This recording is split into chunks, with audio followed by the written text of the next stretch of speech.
All right, football fans, the NFL playoff picture is locked in, and our go-to place for wild card round action is DraftKings Sportsbook. That's right, they're an official sports betting partner of the NFL, and to kick off the road to Super Bowl 57, new customers can bet just $5 and get $200 in free bets instantly. So, download the DraftKings Sportsbook app and use code DEFININGDUKE.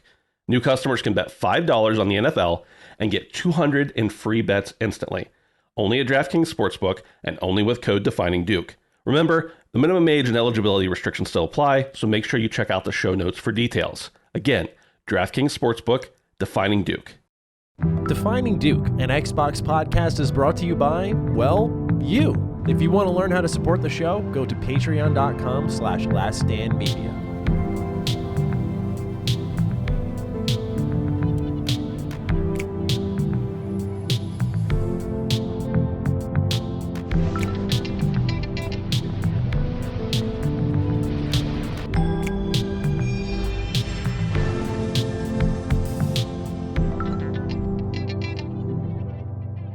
Salutations, everybody. It is Matty here today, and welcome to episode 105 of Defining Duke, an Xbox podcast. We are back here in the year 2023, although we didn't really skip a beat. COG, welcome to the new year. How are you doing, my friend? I'm doing good, man. Happy New Year. Happy New Year. The Dukes are back officially. We're not, in the past, recording for the future and all that good stuff. None of that stuff. Fresh, new. But no, it's good. It's good to be back. I had a good rest for the most part.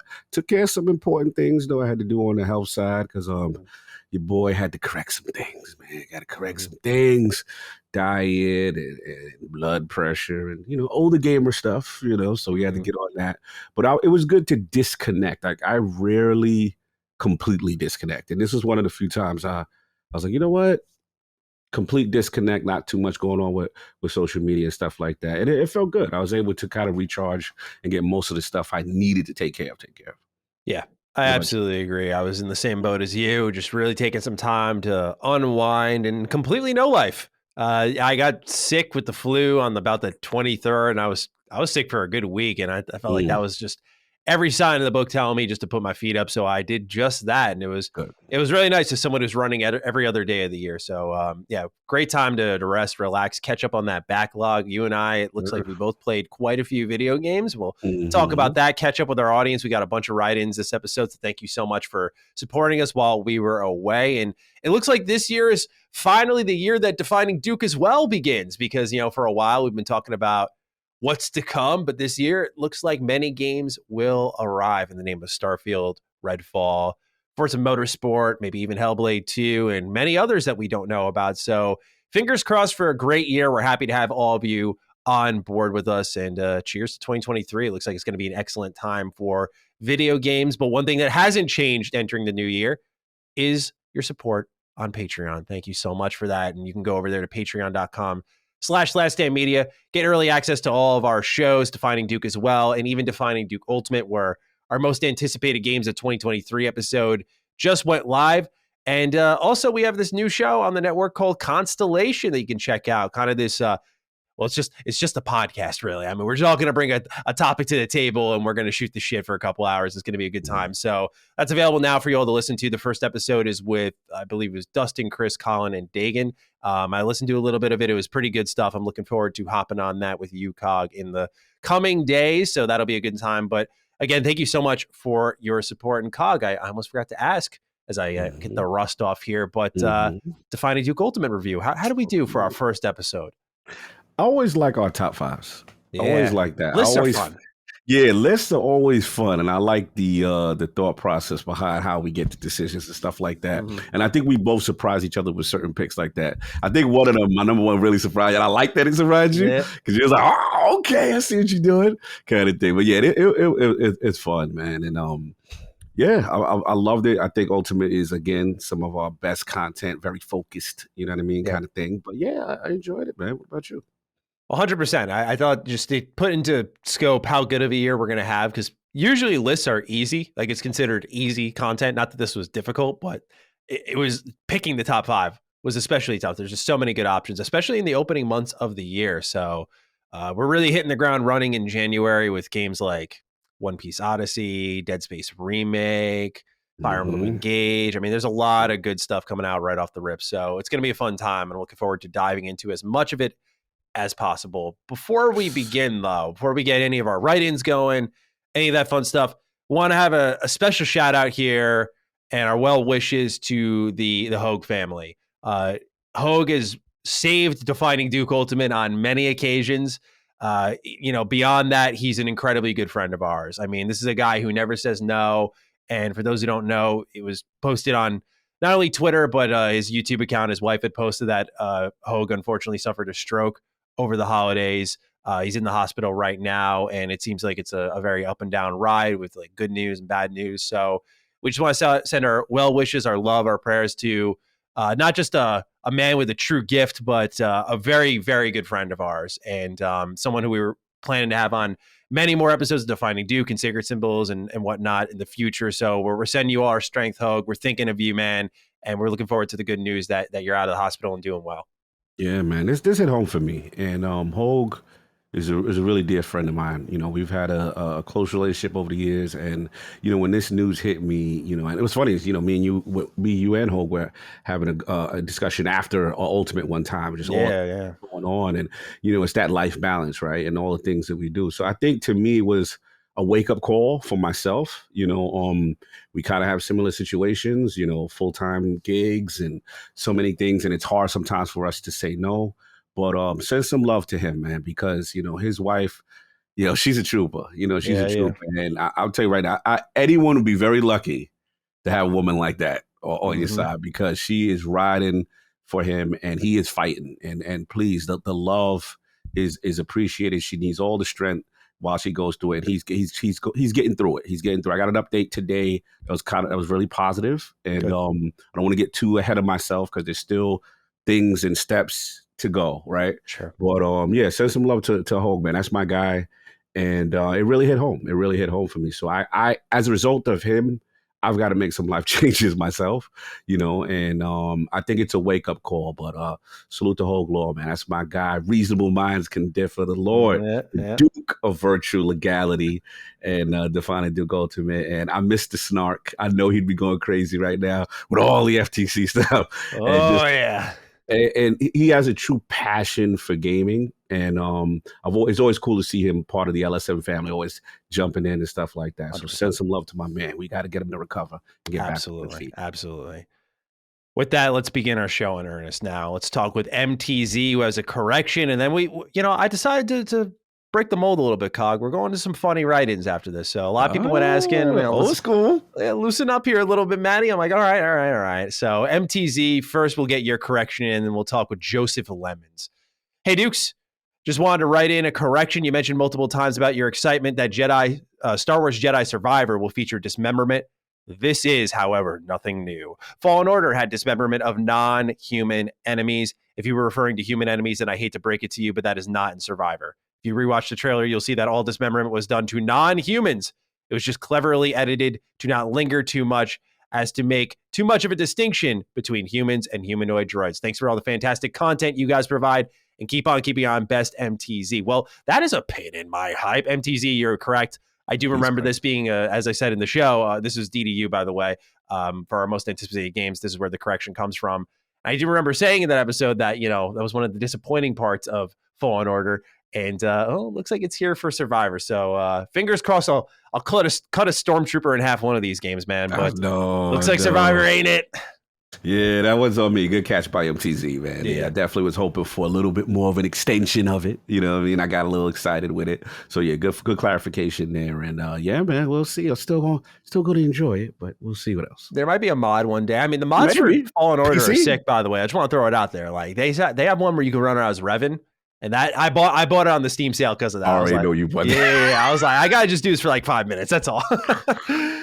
Nice. Yeah, I had to. But let's move on to Joseph Lemons.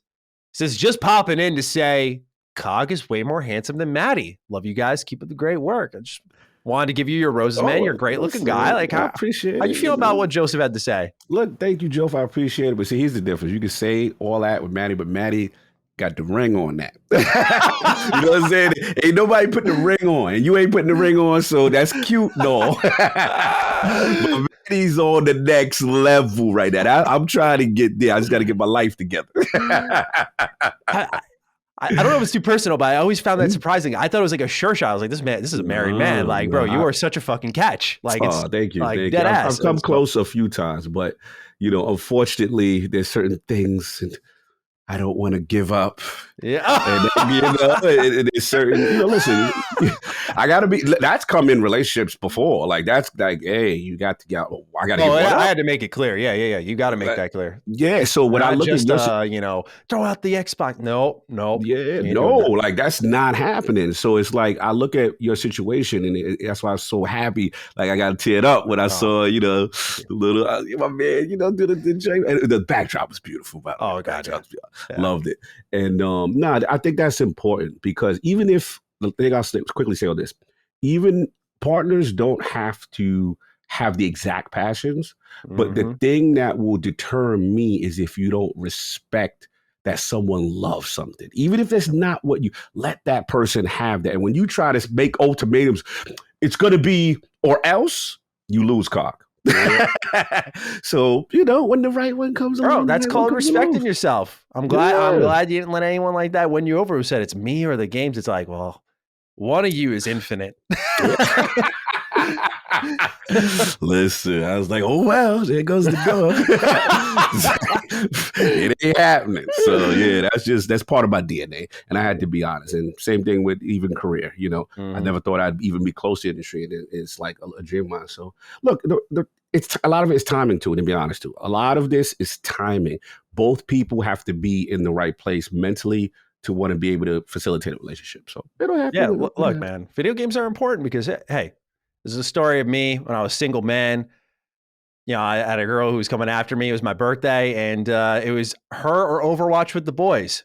I made the obvious choice and went Overwatch with the boys, man. Like this stuff matters. Listen, I was like, no, I'm good.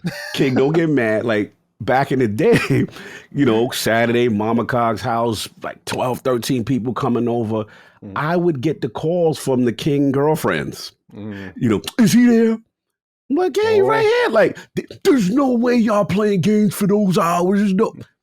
So I was like, bro, get your girl. What's going on? He was like, yeah, she ain't gonna last long. So it goes to show you, like, yeah, we were not giving that up. It's just it's always ingrained in us. So a message to our audience: yes, barriers that are respected breed a good relationship. Keep that in mind. You'll be successful. All right, let's talk with patches now. Hey, Dukes. I think it may be the time for the return of the bathroom questions. I'll try my best to ask you an interesting one. This one's simple. When you pee, do you go and let the stream flow straight into the bowl, or do you go for stealth pee by peeing on the side? I personally go for the stealth option and let my liquid snake flow. I don't need everyone in the vicinity, inside or outside the toilet room, to know exactly what I'm doing, and I prefer to keep my business private. I know this is a pretty basic question, but I'm genuinely curious. Thanks, boys. Salute. Are we doing the solid snake option here? Are we doing this? This is an interesting question because I had to be honest with myself. I was like, do I ever stealth pee? I think, all right, here's the situation. Normally, you go there, I'm hitting the target. Your boy getting in there, I'm hitting the target. Getting in there. Boom, we got the handle, bam, hitting that target. But I don't know, like I'm trying to think of a situation. Why would I do? Like, why would I? I think if I'm in someone's house and you can kind of feel it's a little echoey, like if you're really blasting the heart of the toilet. Yes, good one. Yeah, good I feel one. like that. Or like, funny enough, we were talking about dating. If I was like over a girl's house for the first time, I would not be blasting the heart of the toilet. I'd be a gentleman, right? You can't be doing that. So you go to the side of the pole. Yeah. You go make sure that's a risky maneuver in that situation because if your aim's not perfect and you miss and you hit the lid, you hit the floor, overshoot. Not in that situation. I've missed before, and it's a scary situation. You're like, oh man, I got to clean up because you can't take too much time in there. Because if you do, you think someone else is going on. Yes, so it's precarious position to be in. But so you're going for the heart of the toilet. It sounds like. Yeah. I'm going for it. But I think you nailed it. I think that would be a good reason, especially like someone's house you've never been before. and the bathroom is in close proximity to like you know what I mean? So then people can like, so you don't want to be there.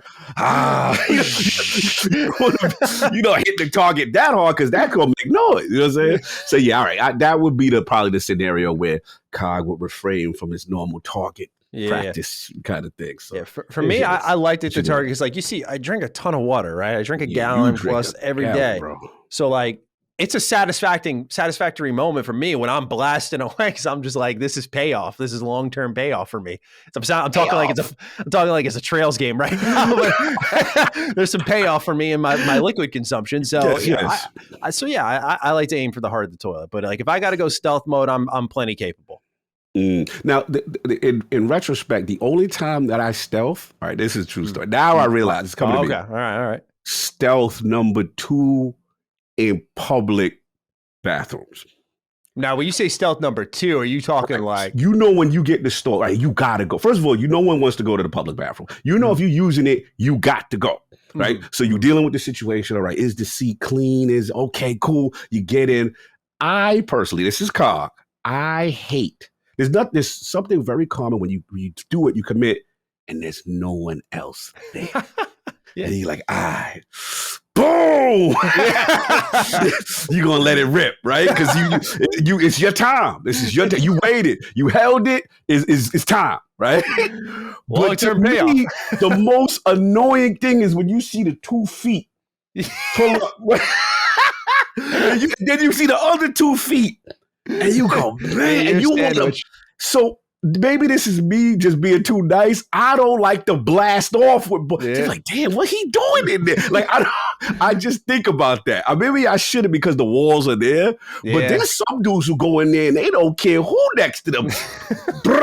Like they letting it off, and you like, oh man, damn, this is good. And then that makes me accelerate. Yo, I got to get out of here because you want the after effect aroma. You know what's about to happen.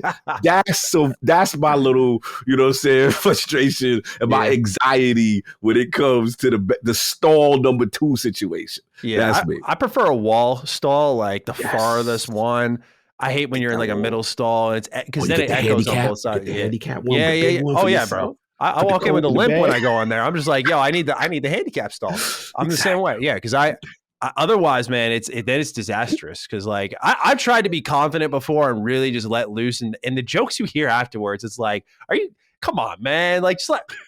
Come on, what if I was sick or something? You're cracking jokes while I'm sitting here because you're defenseless. You're sitting there, pants around your ankles, just chilling there, humped over, just like, all right, bro, say what you got because I'm not going to get up and leave the stall. Like, of course you can say what you want. It's ridiculous. So, that's wild funny. I remember that. That was college, man. I was sitting there. A guy's just like, damn. Like, what the hell was that, bro? He rated you. Yeah. Damn. I was like, okay. Never doing that again. Wow. Yeah, the audacity, the nerve. Does he know who I am? No. That's what I'm saying. Yo, bro, you in here too. What you mean, damn? That's crazy. All right, we got one more. Emmett writes in, Dukes, I need to know your ranking order from best to worst French toast, pancakes, or waffles. This will determine a great deal about your character. Choose wisely. Who wants to jump first at this? I feel like this could be setting up another like mac and cheese. I think we're about to go to war. I have a feeling this is a war. I'm going to let you go first. Okay. I'm very curious. All right. I'm going to do best to worst as Emmett requested. So the top of the food chain to me is a waffle. I'm a big waffle guy. Oh, dude, there's nothing better than a toasted waffle. Get the syrup in the crevices, and it just holds it perfectly. You watch the butter melt. The waffle's just a holder for all these different flavors. Then French toast.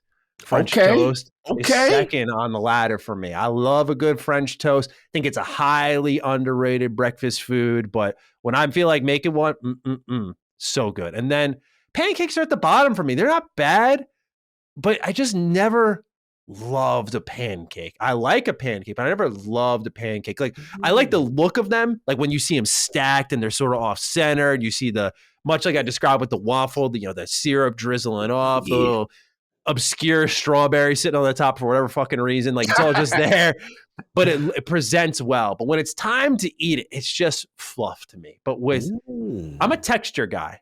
So for me, I love a waffle because of the crunch, the feel, right? Okay. Same thing with French toast. You can feel like there's a soft part, there's a crunchy part from the crust of the bread, right? It's all there. So for me, pancakes are just this flat, fluffy, cake. There's nothing wrong with that. It's just not for me. And eventually it becomes too absorbent. It starts to like if you have one pancake left and it's held all the butter, all the syrup, man, like sometimes there's a thing is, and I'm sure some people disagree, too sweet though. There's a thing such as too sweet. And I think a pancake could be a holder of that. There are times where you have the chocolate chip and it's holding the syrup and it's holding the butter. I'm like, God, bro, I'm going to die taking one bite of this thing. I can't. I'm okay. So I don't have a big sweet tooth. So I think that's why the other two appeal to me. But that's my order. Waffles, French toast, pancakes. Okay. I like your reasoning. I will say that you sold me on your reasoning. We definitely gonna go to war, but I definitely said okay. All right. Reasonable minds can differ, yes? Reasonable minds can differ, as a great man says. Shout out to HOEG Law. All right. So from best to worst, this was tough because my tastes have changed over the years. The best right now, I'm going to surprise a lot of people. It's French toast for me right now. Yeah, I never used to be a French toast dude. It's just as I've gotten older, it's something about it's a sophistication with the French toast. That's the word I was thinking. You know what I'm saying? It's like, yo, I ordered some French toast. Yo, who's that? Who ordered the French toast? like, yo, you want to know who that dude is? Like, what's going on? Like, French toast. Food. Yeah, if you go to a spot where it's prepared really nice, it's very elegant. You know what I'm saying? And then, to your point, it's not as heavy as the pancake. Right? It's sliced off. Then you get, you got a little bread. Sometimes you taste that nice little egg in it. You know what I mean? And the French toast, and I'm a sweet tooth guy and I'm a syrup guy. But if French toast is made well, you don't need any of that. That's a very good point. You can have a French toast straight up, maybe a little powdered sugar, whatever, but the texture and it's nice. Yeah, I love French. I can mix it up. Very good point. That's a compelling reason. Yeah. Love French. Now, number two, this is tough because, but I think I gotta go pancake, man. Pancake, yeah, because pancake used to be one back in the day for me. And I knew this when we go fight. Pancake. It's just tradition. This is what I'm used to. I've always been around. You can have people that make terrible pancakes. You have people that make good pancakes. And I will say, though, like the reason for me why I like them is for a person who, let's be honest, you put a lot of syrup, a lot of stuff, sugar, and stuff like that. But you can make a nice protein pancake. And a guy like me, sometimes I make my strawberry banana. So for the lifters, for the gains, bro. For the gains, bro, you could gains, bro, some pancakes and be okay. You can, I like that. Now, waffles are going to surprise you because waffles younger cog was you. Waffles was number one, Eggo and this. And it used to be. I think the only reason why I think it's cool for me is like now, like I'm going to be honest, like it's only specific waffles I like. General, I don't like them anymore like I used to. Like, I like a good Eggo waffle, to be honest. Like, I haven't had an Eggo waffle in ages. I get like Vans, for example, and there's like a blueberry one, and sometimes I'll just have plain, pop it out the toaster, and just eat it like that. No butter, no syrup, none of that.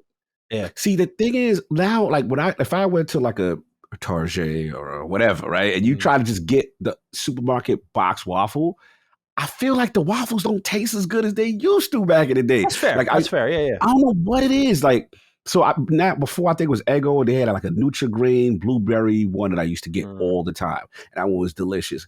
Then it's like they stopped making it and they got these other flavors. It just doesn't hit like how it used to. But I still like them. It's not like waffles are terrible. I still like them. But they just fell down my rankings over. Yeah, quality's gone down for you. Understandable. Yeah, that's just how I feel. Understandable. But honestly, I like all three. Yeah, all three are great. It's funny you brought up traditions. Like, my dad used to make pancakes like every Sunday. So I get burned out. I get burnt out at an early age.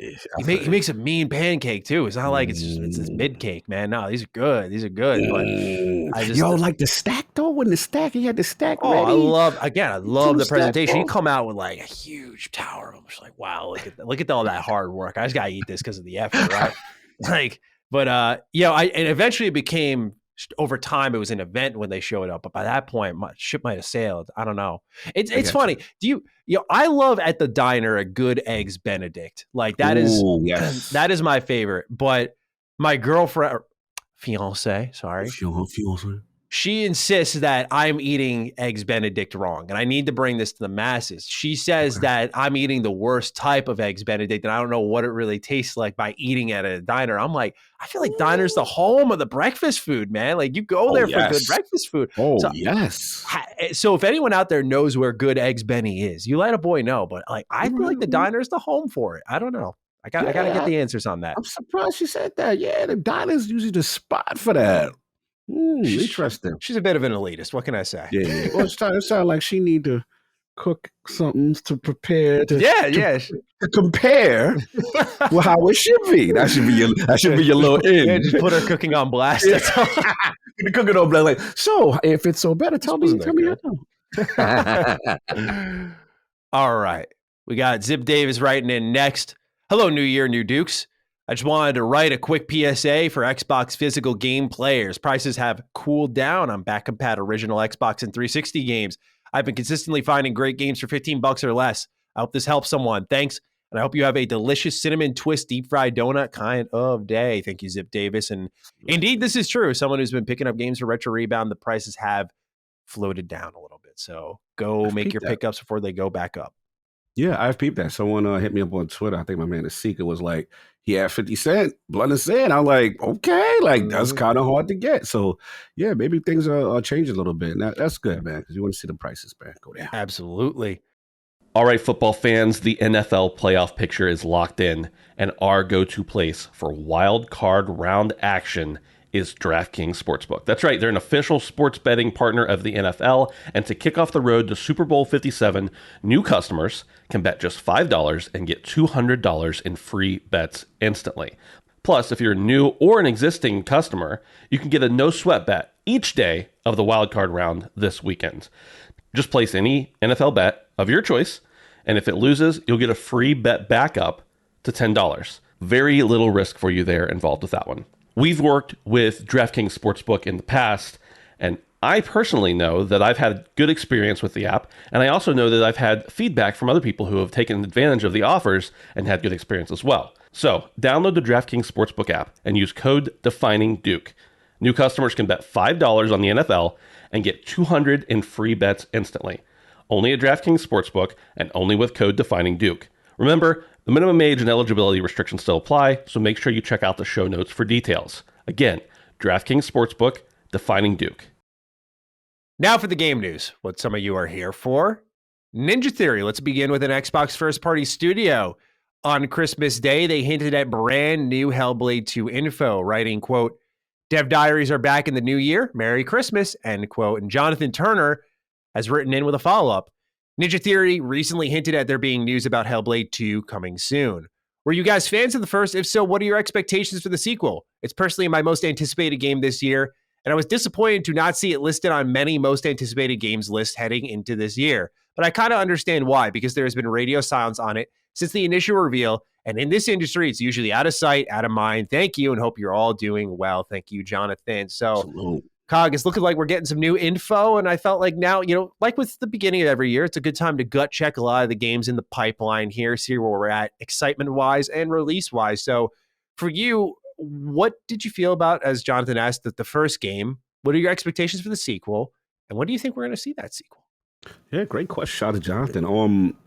Late bloomer, late comer to the first one. I didn't play it when it initially came out, but people raved about it. And I was like, all right, let me give it a shot, and played it, beat it, loved it. I mean, I just thought that the use of sound and mental illness in a game I've never really seen done before.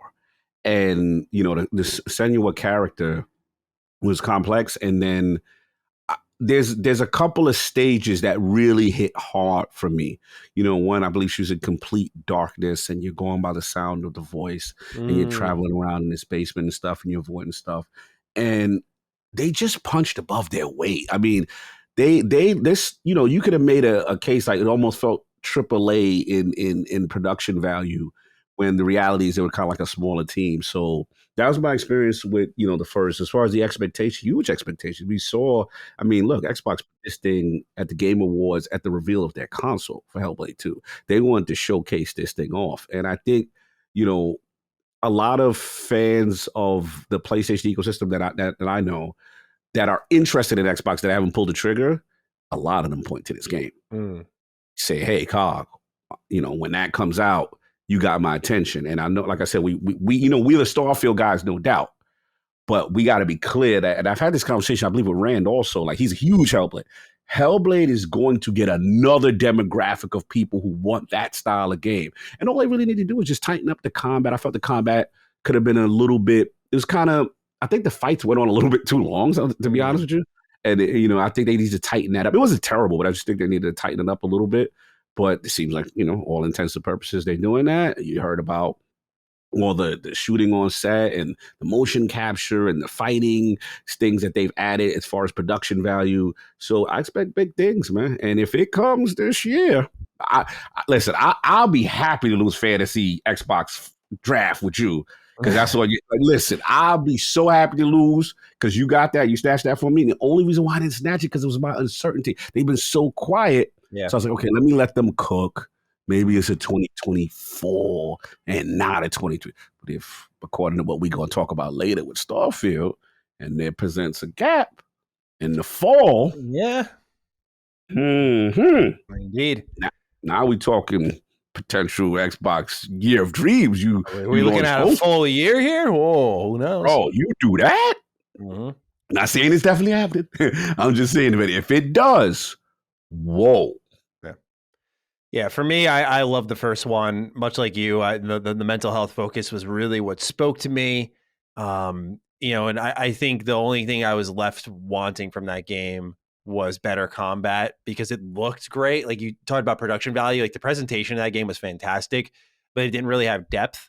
So what I'm looking for beyond the narrative, which did have depth, I'm looking for like in its world and its exploration and its combat, that depth. And if they just build those parts outward, they're going to have a home run here, no doubt. Like I'm not remote. Like if there's any game I can think of that when it comes out, I'm not concerned about, it's Hellblade 2. Like I'm not worried about what Ninja Theory is doing here. So I have high expectations for them ultimately. I think they're a talented studio. I'm still sticking to my guns, even though some people argue to me about it, which is this is Xbox's Naughty Dog. I think, their defining trait is perfectionism. And so I think, and not that any other developer isn't a perfectionist, but I feel like that is their calling card, if you will. They'll take all the time they need to the finest detail, and everything minor is major to them. That's how I view Ninja Theory. And it's much how I think of Naughty Dog as well. So I want them to be that team, and they can take all the time they need. But I think Hellblade 2 is going to knock our socks off. And then, as for new info this year, like dev diaries are a good sign. We're going to start to see behind the scene looks at the game. And that probably means we're at least going to see gameplay again this year, which would make a lot of sense given how often we've already seen the game.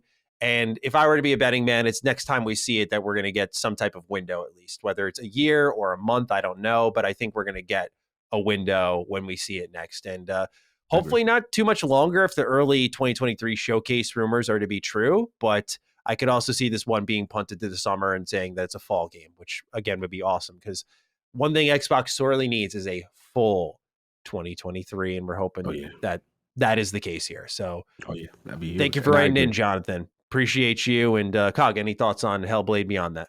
Yeah, just to reiterate what you said, I do think the next time we see it, we will have a window. You can't show that thing three times and then ain't no release date or no idea when it's coming. You got away with the reveal with the console. You got away with, hey, we want to see it in action more, combat. Okay, cool. Now it's like when you show more, that last one, we're ready to give you a window. And that's when Hellblade comes outside.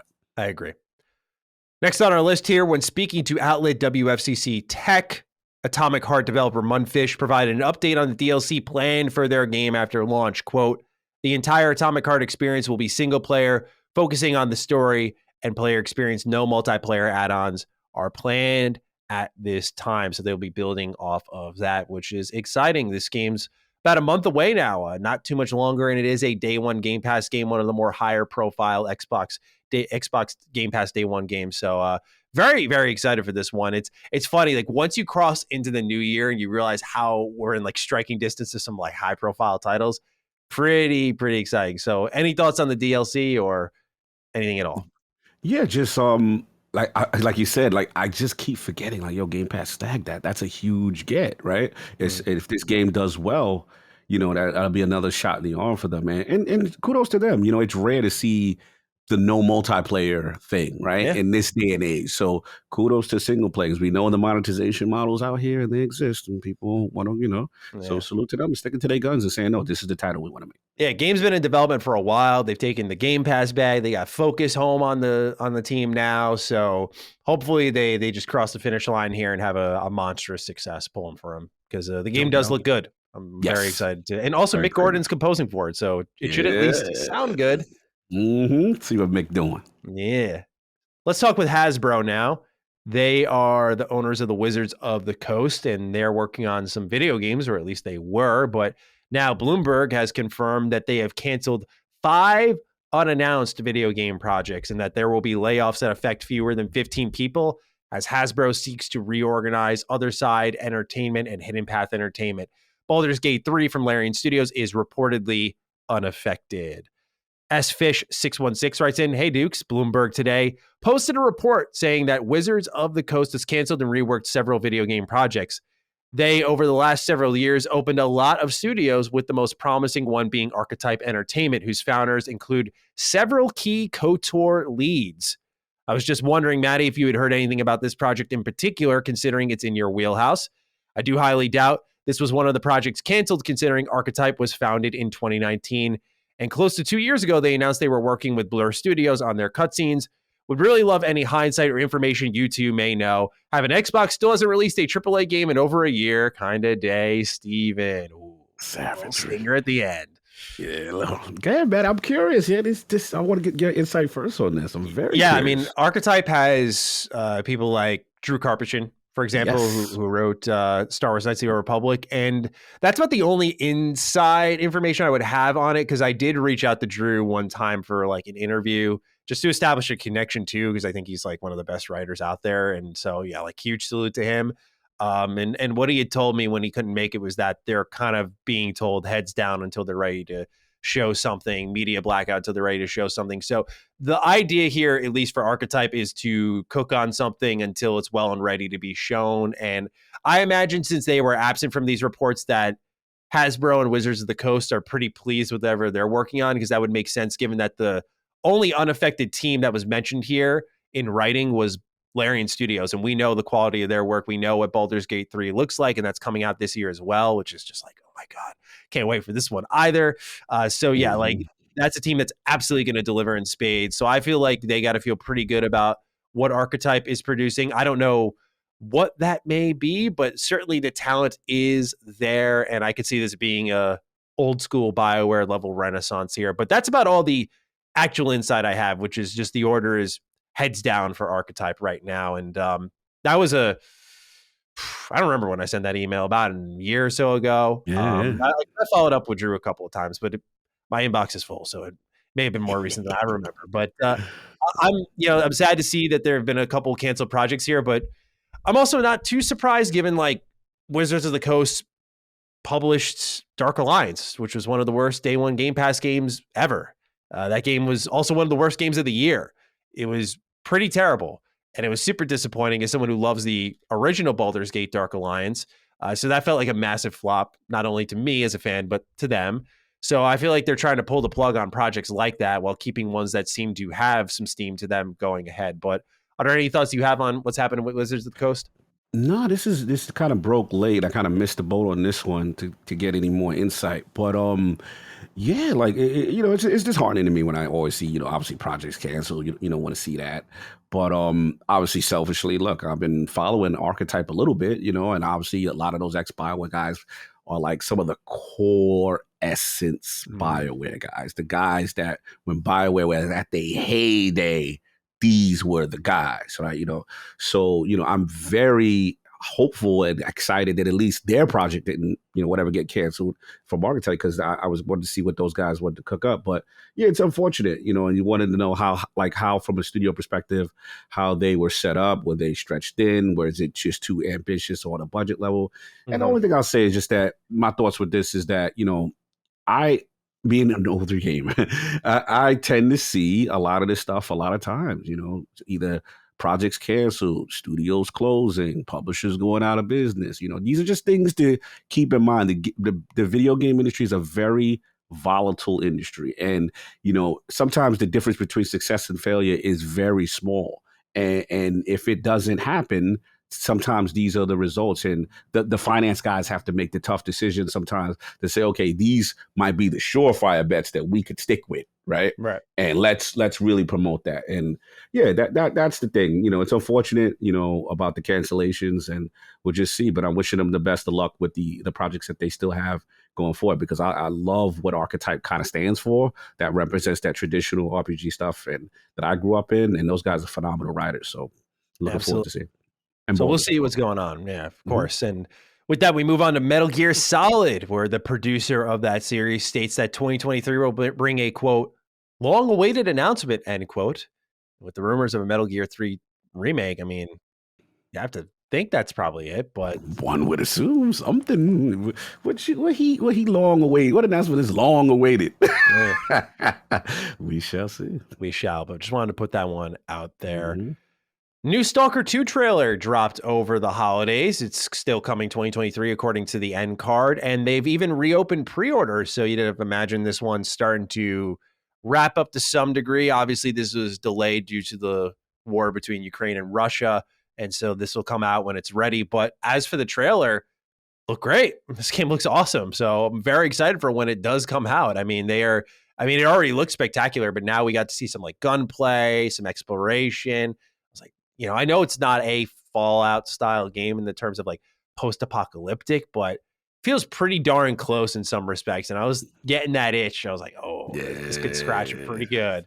Yeah, I felt that energy too. Like there's a scene like they going through. It almost felt like a war-torn like European project kind of thing, where it's just kind of like going through. And I'm like, all right, but they had the black guy with the chair and stuff like that. I thought the trailer really did a good job for them, really getting the hype up. I'm excited, and on a personal level, of course, I'm pulling for them. You know what I'm saying? Yeah, like we know the conditions, and then rest in peace. We lost a couple of guys from that team, recently, and very unfortunate with the real world conditions going on with it. So I'm pulling for them. The game looked great. I think it showed well. A lot of people hit me up like, "Yo, did you see this trailer?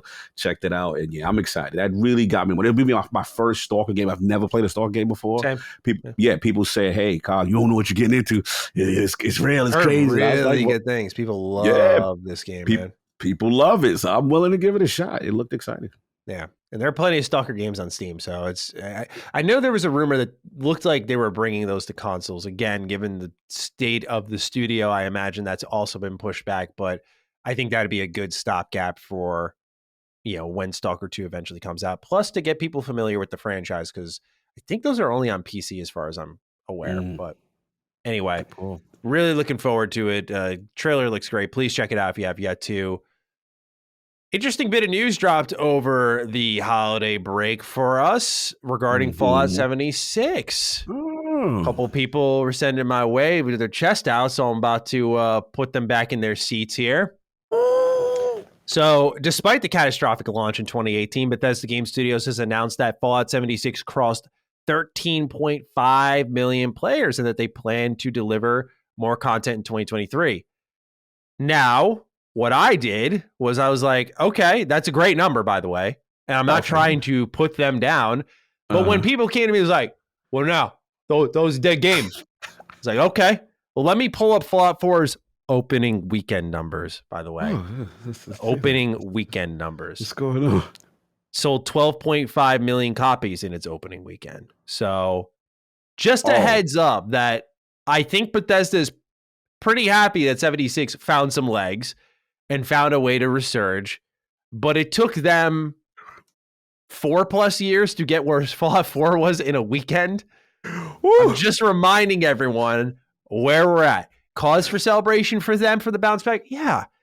But it's not where Fallout games should be. Let's please remember that. Not to be that guy, but just again, when people are like, oh no, Matt, this is what is now. They had to pump the brakes on them right quick. Okay, I see what you're doing. Just a little. Okay? Can't let you guys get too ahead of yourselves. Popping bottles early. Okay, I got you. Yeah. But Cog, any thoughts on 76 crossing the 13.5 million player milestone here as a live service man? Are you impressed by these humble numbers? I mean, it's not for me, but I'm not gonna say that I'm not impressed. I'm just indifferent. It's just, to me, the more do you see 13.5 million fools? Is that what you see? Hey, shout out to them. The people who love it. You know what I'm saying? Like, I guess, you know what I'm saying? It's not for me. But to me, the more interesting thing is we plan to deliver more content in 2023. That to me is the more interesting thing. And I hate to be a party pooper for people who love it. It's just not for me. So I'm Team Matty on the sense, like, I want this over so we could go do a mainline Fallout. That's where I'm at. You've had your time, you bounce back, cool. Not saying that the game has to automatically die just because they have new content, but I'm just hoping that as a result of this new content, that does not mean that they are going to no longer invest in a Fallout game this generation. That's where my folks, I would love a new Fallout mainline game in this generation. We've talked about this ad nauseum. We did the Duke. Shout out to my man Anchorman V. We had him on, talking about it. We had your man Lone Vote Wanderer, you know what I'm saying? Like, talking about it. Like, this is what the people want. And you can't go a whole generation without a mainline Fallout game, especially now that that's under your roof. Yeah. And you've got Microsoft's backing. So look, I get it, schedules. I get it, Starfield. I get it, Elder Scrolls down the road. Like, but Fallout, don't forget who you are. Mm-hmm. We need one of those, for real. Absolutely. And I think with 76, at least one of the updates is going to be a Fallout 3 style expedition. So for those who didn't track 76 at all, they did expeditions last year with the Pit. And it was the first time you were able to go outside the Appalachian to this kind of mission zone. And it sounds cool on the surface. You'd literally go and complete a story mission in this case, like setting that you saw earlier in the Fallout releases with the Fallout 3 DLC. But unfortunately, it wasn't as explorable as people were looking for. And before the Pit ever came out, there was a leak that had Fallout 3 assets in it underneath the expeditions. So I think they're going to take us back to the Capital Wasteland and probably eventually to Mojave. And they're I don't know, man, they're going to be poking the bear with that one. So I'm curious to see how it all goes over. But if those assets end up being reused in some type of like remaster, I respect the efficiency here. Hey, go play with some toys, 76. Here's your Fallout 3 laser rifle and whatnot. Have fun. Anyway, that's what's going on in the world of Fallout. Last little thing, and then we'll get into what games we're playing lately. As Microsoft continues to exchange blows with the FTC, more and more tea is spilled. Now, this tea in particular is interesting, not because of an exchanged blow, but rather what Xbox says in regards to 3 exclusive Bethesda games. Quote, the compliance reference to Microsoft's recent acquisition of ZeniMax, a set of gaming studios acquired in 2020, has no relevance to the current transaction. After that transaction closed, ZeniMax's first 2 new games were made exclusive to PlayStation for 1 year post-launch, obviously being Ghostwire Tokyo and Deathloop. Xbox anticipates that 3 future titles, redacted, all of which are designed to be played primarily alone or in small groups, will be exclusive to Xbox and PCs, end quote. So you'd have to imagine, based off the wording here of alone or small groups, we're talking Starfield, Redfall. What's game number 3, though? Yeah, that's the question, right?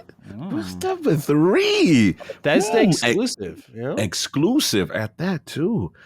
That is the question. That I am intrigued. I do not know that, but it excites me. It excites me that it's redacted, something that they really invested in, coming in for the generation. So, yeah, man, I don't know. I mean, clearly to me, Elder Scrolls seems to be way too soon. So I don't know. I mean, it could be, but there's a part of me that feels like maybe there's another IP that we don't know about. That would be nice. Doom. That'd be nice. Quake. Ooh. Something like that from id. Indiana Jones. I don't. The reports were saying that was multi-plat. So that was kind of the expectation. But I always thought that didn't make sense to me. Like, I call me crazy, but like, you're gonna let PlayStation run crazy with like Wolverine and Spider-Man. You guys get Indiana Jones. You're like, you guys can have it. That's a good point. Yeah, I don't know. I don't know. Again, obviously, we know the scrutiny of the FTC situation was kind of blocked because ZeniMax was mentioned. So, as far as the handling of how their IPs kind of thing. So I do not know. I legit do not know with this one. And this is intriguing to me that there's a third title that they have redacted as an exclusive. Yeah. What the hell is that title? Yeah. There's a lot of options for sure, but a lot of options. Just so people know, third one in the mix, keep an eye out for it. Yes. Let's talk about what games we're playing, Cog. We both had plenty of time over the holiday break to sink our teeth into whatever we desire. And I'm curious where your time was spent, sir. So sound off. I saw one game, someone screenshot your hours. You definitely put some work in. Yeah, about that. So I had like this great plan, right? And I'm just like, yo, break. I got this list, and it was all these games, like 6 games. I'm going to make a dent in these bad boys, 2.5 weeks. Let's go. Which one I'm firing up first? All right, cool. You already know I'm Team Firaxis. Mm-hmm. You already know I'm Team XCOM, Jake Solomon, the Crucible. Oh, he liked my post. Really? Yeah. The legend liked my post. I saw you, legend. Let me get you on the Dukes, bro. Come on, stop playing. So, so I'm sitting up like, right, gotta do his Midnight Suns. I've been talking that game for so long, and I fired it up, man. And I will say this, man, it is a really good game. It is a really, really good game. I've talked before about initial trepidation with the card system. The card system is phenomenal. It really is. It's a game changer in the upgradability aspect of it, and then creating a deck for your characters based on this attack, skill, and heroic cards. Heroic is like your big super type cards, and then you have to kind of build to them with this heroism system, and it's really well done. The battle system, you're kind of overwhelmed. A little bit of Gears Tactics energy where you're kind of overwhelmed all the time. Like it's way. And sometimes you'll beat, and it's like reinforcements are coming, Hydra soldiers are coming, or other. Oh yeah. It is a nonstop thing. The environment. I know some criticism has been, the environments are small. I didn't feel they were.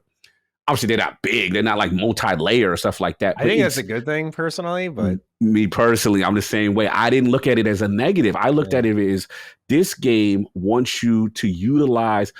Basically, you have 3 set turns, and they want you to utilize every strategic possibility because you are overwhelmed. So if it means, like, I love a guy like Spider-Man. Spider-Man's strength is like utilizing the environment, webbing that pole down on an enemy, picking up boxes, web swing. Like, he uses the environment better than any other character in the game. That's right. Cool. Love that. And it's just like they have captured the spirit of the heroes. Miss Captain Marvel feels like a tank. Captain America, dope. He like the shield, the adventure shield.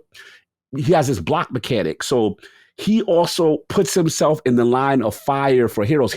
They have this system that when it's your turn, then their turn, right? Before the turn, you can see who the enemies are going to target on their next turn. So everyone may say, yo, we're going to jump Spider-Man, or we're going to do this to that one, that kind of thing. If you're Cap, you can do a taunt mechanic, and then he gets in the front line of fire for everybody, and he's like the hero, like he'll take on the tank. The mechanics are outstanding. But I will say this, the Hunter, the new created character that you make, might be my favorite character, bro. Whoa. Bro. The Hunter is fire. They have you can go the light path or the dark path. And that's dependent on the choices you make, the friendships you do, as well as the cards you use. Now, some of the dark light powers are very powerful, but sometimes they involve, mind control or taking energy away from yourself and things of that nature. And The light path sometimes about healing, keeping people alive, support, that kind of stuff. And you can go based on how well you dive into that path, you get more cards that more align with that path. The hunter is fire. And then I'm the gaming ninja. He looked like the ninja. He got the two I saw your swords. creative character. I was like, that's such a COG character. Yeah. Ooh, I made some Storm Shadow G.I. Joe level. Yeah. Like you can really get creative. They got a lot of suits with it. But I will say this, like, look, the game is not perfect. There are some little flaws here and there. Obviously, I told you about the relationship stuff like that. But as the story went on, it was cool, bro. Bro, it was like, just non-spoiler, last thing I'll say about it. It's this dark side, the supernatural side of the Marvel Cinematic Universe. And the Midnight Suns are like, yo, this is what we do. And then it becomes a world event, and then the Avengers come in, and there's this little beef between because Avengers like, yo, we got it. And then they're like, yo, who are them to come here to try to act like, and then you got to play peacemaker with certain situations. It kind of gets cool. Like, and listen, they're diverging story paths, or nah, we ain't gonna go that far. Okay, I don't know. It just sounded like you were playing politics.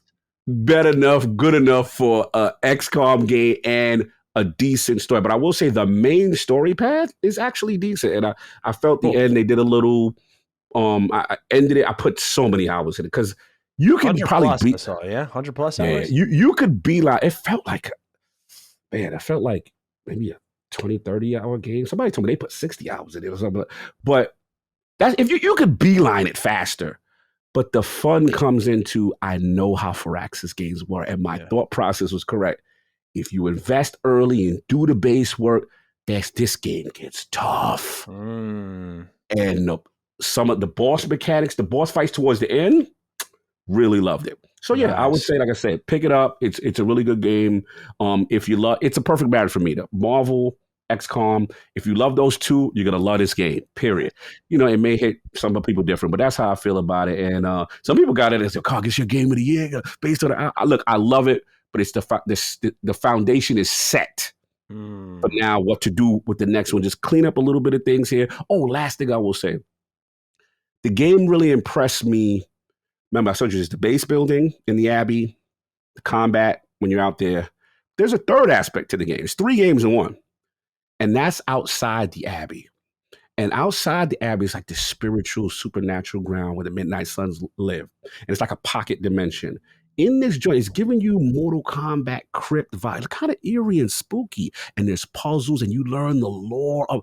I was thoroughly invested with that. And there's ghosts and spiritual things, and it gets deep. And yeah, I will say that portion really impressed me as far as learning the game and really it had a spooky nature. And it's only at night because the game has a day and night cycle. So that's what I would say about that. Midnight Persona and Marvel. I don't know. Yes. This is it's funny you mentioned having a plan. I had a plan too, and this was on the plan. Did not happen though. Did not happen. And that's how bro. I had High on Life, Crisis Core, which I had to start over Crisis Core because it's been so long. I was playing Midnight Suns almost every day. I forgot what I was doing in Crisis Core. I was like, bro, I got to start over. I don't even remember. So that's what happened to Crisis Core. So I just started that over. Then the last thing I say is, and Destiny was good. Season of Seraph. I've been playing that. That's been really good. I'm getting pumped for the new season because that's prior to Lightfall and a little bit of Demio. But I got to be honest, it's been Midnight Suns. It dominated. I didn't think, I thought I'd be through with it. And it was just like, it had me in every aspect of it. For me, I was thoroughly gripped by one of the worst JRPGs I played during my holiday break. What is this? I played Trails of Cold Steel 4. Oh, you played 4? What happened? Let's go. This is the conclusion of the Cold Steel saga. Yeah. You've done the whole gamut. Yeah, man, this is it. This was the end of the journey, right? It all came. Well, I wouldn't say it all came to this. Really, the next game that comes out this June, Trails into Reverie, that's where it all comes together. But this was the end of Reen's story, presumably. He was like, I love Reen. Such a great protagonist. But, dude, this was the most up and down, frustrating game I've played in a while. I was like, am I really spending my summer or holiday break with this? Like, but eventually you're like, if I don't do it now, I don't know when I'll do it. It was that bad at certain stretches. I was like, I just need to force it. What's going on? What happened? It's story. It's just story and pacing, man. So this game took me 60 hours to beat. But when I say 15 hours was relevant, I'm not exaggerating. The 15 hours of actual story stuff is good. It's like, oh, like, nice is what I'm here for. But the other 40 plus, man, it was bad. I mean, they were reversing narrative choices. They were upending the lore in certain aspects. I was just like, bro, what am I playing right now? There was one point where I'll just say Cold Steel 3 was my favorite in that whole saga. And they made a choice at the end of Cold Steel 3. It's kind of like a shock moment. I was like, oh, I did not expect them to do that. That was great. They just reverse course in Cold Steel 4. And I'm like, man, what is going on? Oh, no, the pushback. And here's the thing. What Trails is known for is the slow, methodical build-up in its stories. I've said multiple times in this show, whether it's the Sky Trilogy, the Crossbell Duology, it's always just slowly building up, but there's always payoff. And as you get deeper into any respective series, there's less time for build-up because it's already been built. The first 20 hours of this game, I swear to God, most of it could be erased and you wouldn't know the difference. I remember I was playing with my friend. I'm like, dude, what the fuck is why is this game wasting so much of my time? Wow. It really wasn't a good game in my opinion.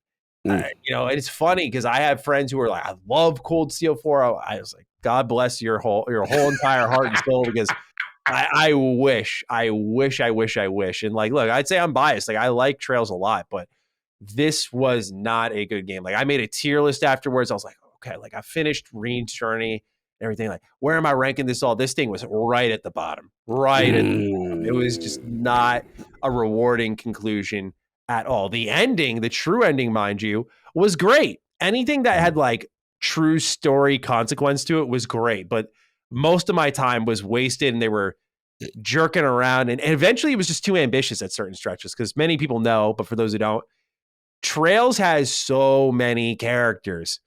And this game is bringing in characters from Sky, from Crossbell. Everyone's here. It's this is awesome. But because this game loves its one-liners, everyone says something. So every section before combat, everyone's talking. I'm just like, yo, I love me dialogue, but shut up, please. Please stop talking. And this game is rhythmic in its storytelling. Anytime the main cast was in trouble, you knew someone was going to spring in for the save. So anytime they were like, our backs are against the wall, it's okay, who's coming in? Who's coming? Yeah. You look at it's like the wrestling. You're looking down there. Yeah, you're looking down the walkway. All right, who's coming in? Whose theme song's gonna play? Every time, it was the most predictable, repetitive narrative structure. Just not a well-made game at all, man. Not a well-made game. I did not like it. So I was happy to put that in the rear view. After that, I moved on to a really special JRPG. All right, let's go. Because originally I was like, maybe I'm going to take a break from JRPGs. I was like, no, I got foul taste in my mouth, man. Back to back. Yeah. So what I did was I moved into Crisis Core Reunion. This game is wonderful. And as I said in DDU, I believe, I think this is one of the best remasters made. I truly believe that. The changes they made to combat, smoothing it out, making it more of an action game, the changes they made to the DMW, not interrupting combat, those two things were small, subtle changes, but made all of the difference. Zack felt so much better to play as. They changed how controls were mapped out, how you access your spells. Everything about it felt good. It was a fun game to play.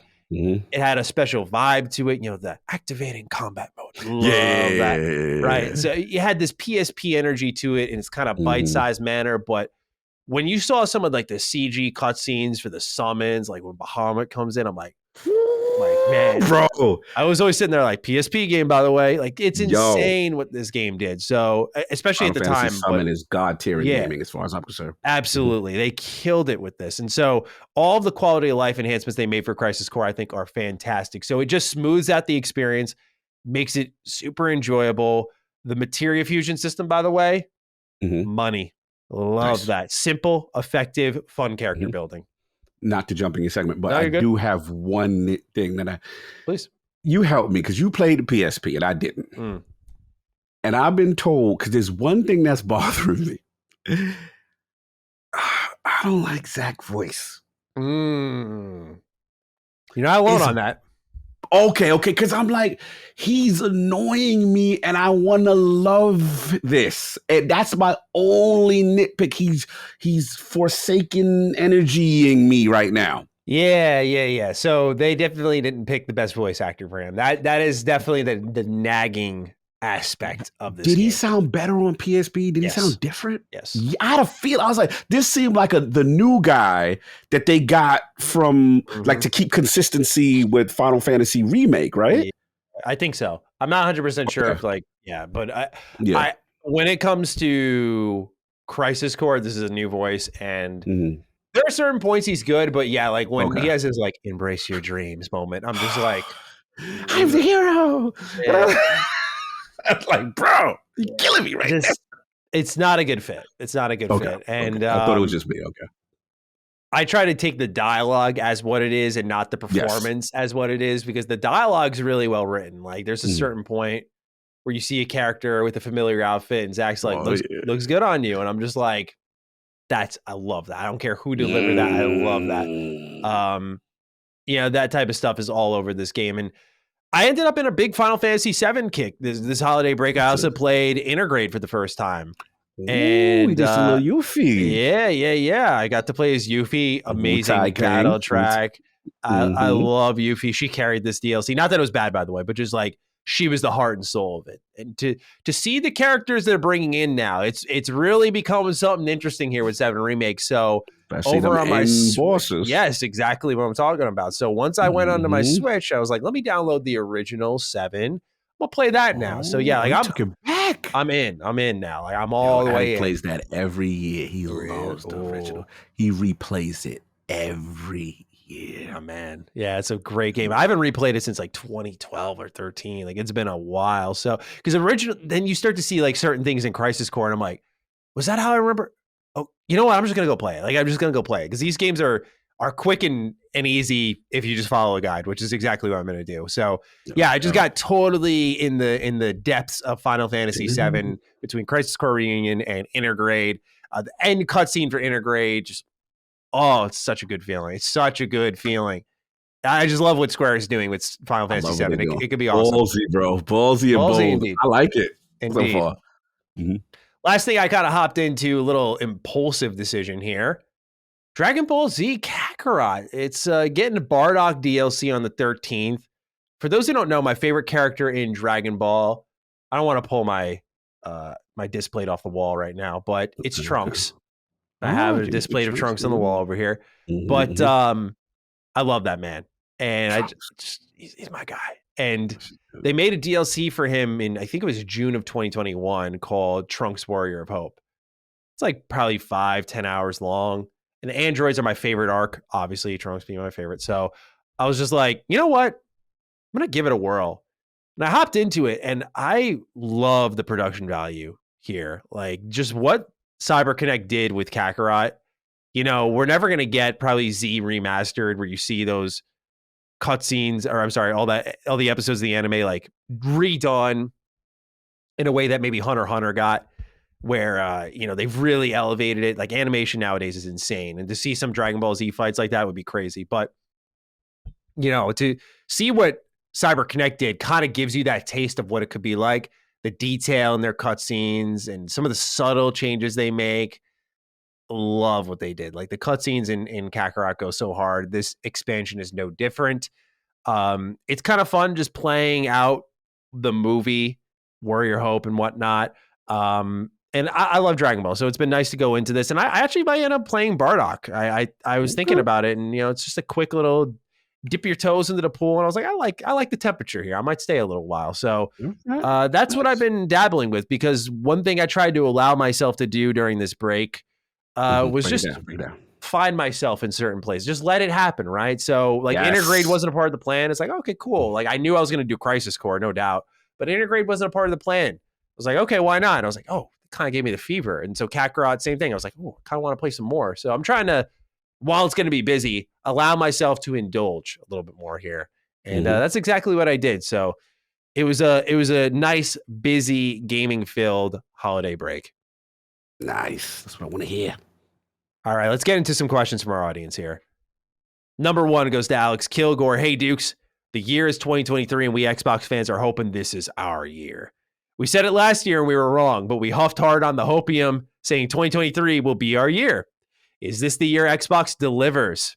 How confident are you both about Xbox finally putting out some amazing first-party games? Let's say they do deliver the games, but the games are mid. What does the landscape look like for the future of Xbox then? Love the show, guys. I apologize for the multiple questions, but I feel that they are very pertinent questions we need to ask at the start of an already packed AAA year. I hope you guys have I want to talk about my excitement for HOEG leg on the internet, but don't for the preservation of my mental health kind of day. Well, Alex, you can always do that here if you so desire. COG, let's do a little check here for all of 2023, all the marbles here. Starfield, Redfall, Forza, Hellblade, et cetera, et cetera. What are our feelings on will they deliver? How good may they be? And if they're not that great, what kind of landscape are we looking at? So we're doing overall, or are we doing on an individual level for the games? I think we should do overall because we're talking about the Xbox picture as a whole here. And I don't think it's going to be one game that really defines it. I think they need consistency here for sure. Yeah, no, I agree. Listen, I think Alex is spot on. Obviously that last year was the year we thought, that it was going to be a phenomenal year for them with Redfall and Starfield, and we know what happened. I'm going to stay on my square. I still think it's going to be a fantastic year for them. Even worst case scenario of one or, two of those games being either delayed or, so I still think as a total, as a whole, between Xbox Global Publishing, the Game Pass deals that I feel almost make them feel exclusive to them as well. And listen, if they drop and do what they're supposed to do, specifically Starfield, which has a lot of pressure, right? Redfall, we see the excitement there. There's Arcane behind it, and we have some rumors about now when potentially it could come out. I think Redfall will be a key.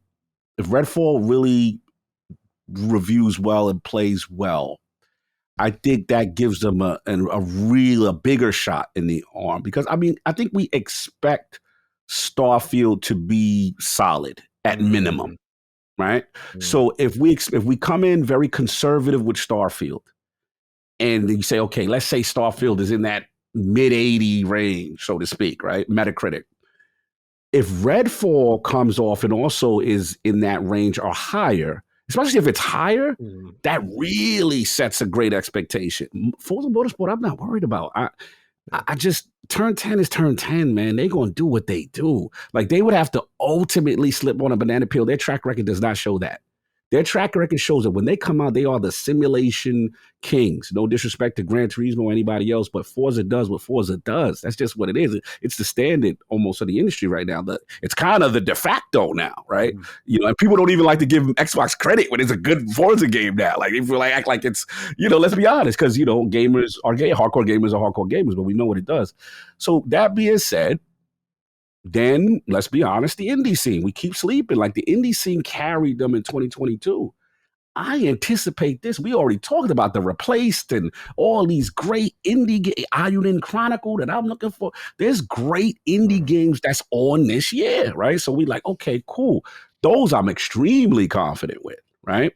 Xbox has given me full confidence. Shout out to ID at Xbox, Chris Charles and the team. Yes, they have given me full confidence that Xbox knows what the hell they're doing and promoting these indie games well. Shout out to Vampire Survivors and all this stuff. So now it becomes, if Starfield is great, let's say Starfield does it, that 90-something meta. It's the zeitgeist everywhere. You look at your Twitter, I'm here, I'm in this solar system with this faction doing this. It becomes an Elden Ring-like moment. Then what do you got, right? Yeah. You see right now, we're getting a small taste of High on Life, which we will talk about. Yes, if a game is good, oh boy. You know what I'm saying? And that's what we keep reminding people, who's making Starfield. I just want to be clear. The person and the team who's making Starfield has had 3 of those zeitgeist moments on their resume. Let's be clear. This is God Howard Brown leather jacket. Respect on the name, please.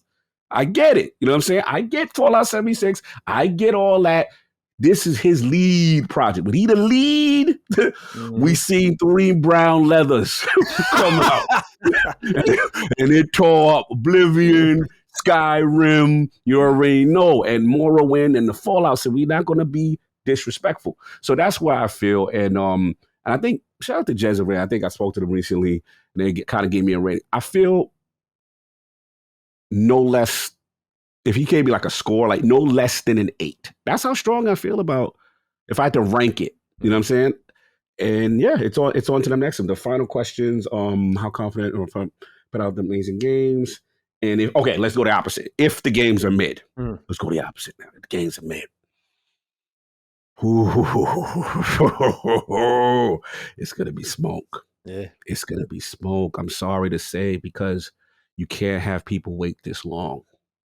And these games are mid. And I think the worst case scenario is probably if Forza Motorsport is bad. Because that doesn't never really happen, right? So let's say Forza slips on the blender field, is mad, it has some bad situation going on, right? Yeah. Like monetization, something horrible about it. Monetization, something horrible, they get dragged. Then we talk about, let's just say, you've been on not liking the arcane direction necessarily with the Deathloops and so let's certainly just my say opinion's not much to go off of at the review scores or anything to tell by, but continue, please entertain me on that one. Right? Let's just say Matty's concerns are founded, and this new direction, the integration of the multiplayer arcane story is doesn't hit, and it's a mid title, right? And then let's talk about the ultimate disaster. If Starfield, Halo Infinites. Oh boy. There's so much pressure on Starfield, let's be clear, right? And they have any major whatever. I'm already bracing myself for one little, I'm not going to call it a negative because you can still play it on PC if this is the case. But let's just say, God, 30 frames. You know how the gamers are with these frames. So they're like, look, our title is so ambitious, and we felt this was the target rate. And let's just say, it's what the kids call it, Bugfesta or something. You know what I'm saying? Yeah. Then now we like, oh boy. And then they're going to be like, you made us wait another year for this? So that could be, then and only then, I tell people this. I'm waiting for these games to release, then I judge. I don't talk about mismanagement when you ain't got the product out. Let's get the product out. Then when we could judge the product and see what's going on. So if the products are bad, then I'm going to have that real conversation. Shout out to Colin, shout out to Chris Ray Gunn. We're going to have that mismanagement talk. We're going to have that serious mismanagement talk and be like, bro, what is going on? This is under your watch. So that's where I'm at. But I don't anticipate that. I'm still saying 8. Where you at? I think I have confidence on some level, but there's always that itch in the back of my head for even Starfield of, there is such a thing as too ambitious, right? And that is me playing a bit of devil's advocate, but I'm not like it's going to be a banger, but I feel good that they'll deliver this year. I just don't know how good it'll be, right? I mean, Xbox has obviously delivered great games in the past, but what kind of the expectation has been set up for them because they have taken so long, and this is fully on them, is, well, all of these games have to blow my socks off. And so I think for a lot of people, if anything falls below a 9 even, I think you're going to see a lot of conversation on how these games are not worth the wait. I get why some people would be happy with an 8, but you look at, like, if we were to look at duos in gaming, like your Horizon and God of War versus your Starfield and Redfall, if Horizon got in like the 70s, no one's going to turn a blind eye to that. So I look at something like what's happening here, where now Xbox has put themselves in a corner and they really need to hit home runs constantly. And I just don't think that's feasible at the start of a new era. I feel like you're going to hit some ground balls. You're going to have to learn some lessons. And maybe Halo Infinite was that lesson. But as we'll get into with our news, it looks like they're releasing 2 big games on top of each other, potentially, if rumors are also to be believed. And if that is the case, then what lessons were applied here for these games?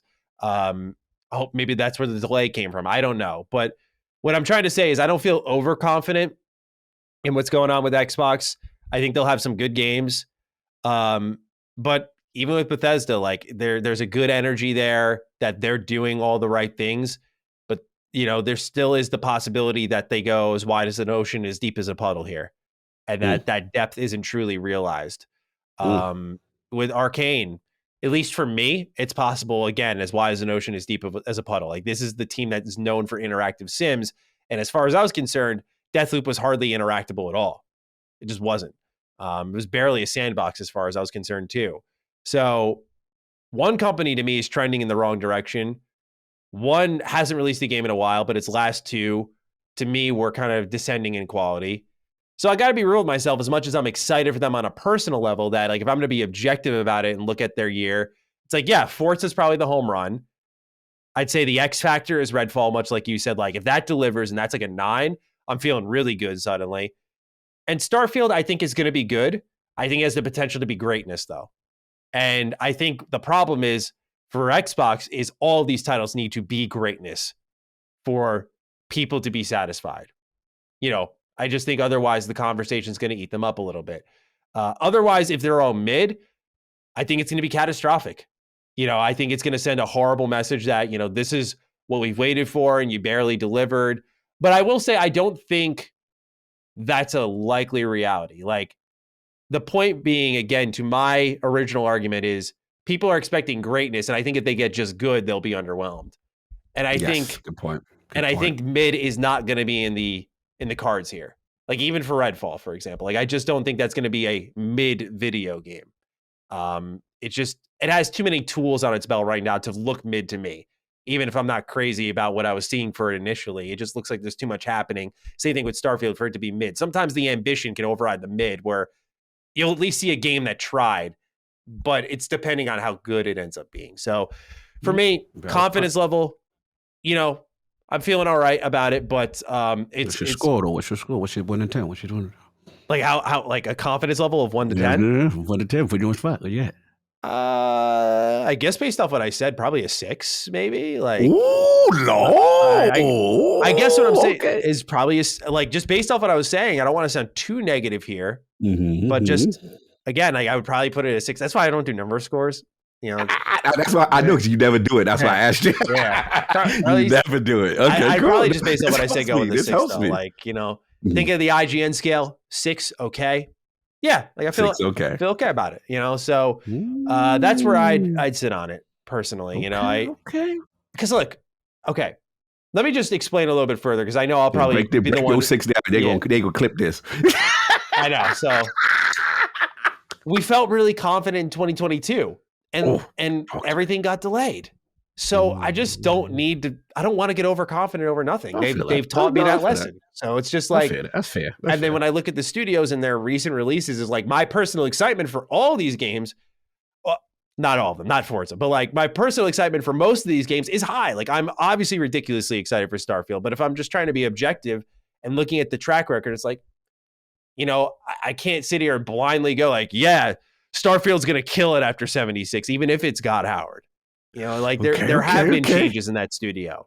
There is different talent there. There are different focuses. Yeah, it's not exactly. We aren't in the era of, Morrowind, Oblivion, Fallout 3, Skyrim. We're not. Okay, push it back. Let's go. We're not. But disagree. Let's go. I love it. But what Todd is saying has been encouraging. I just need to see it in action, and that will probably enough of this, right? Yeah. And they got to execute. I feel that. That's how you feel. I feel. I want to see diverging story paths like they've talked about. I want to see the faction storylines like they've talked about. Like we've only seen really one thing of this game, and what we saw looked amazing, but like the gunplay, that wasn't encouraging. So I'm just I don't want to be the Debbie Downer here, but just saying like I'm trying to keep myself in check in what is going to be a very busy year for us, and we just need to keep level heads here. So I'm going to try my best, but personal excitement level again. High. Need to make that one clear before people say I hate Xbox.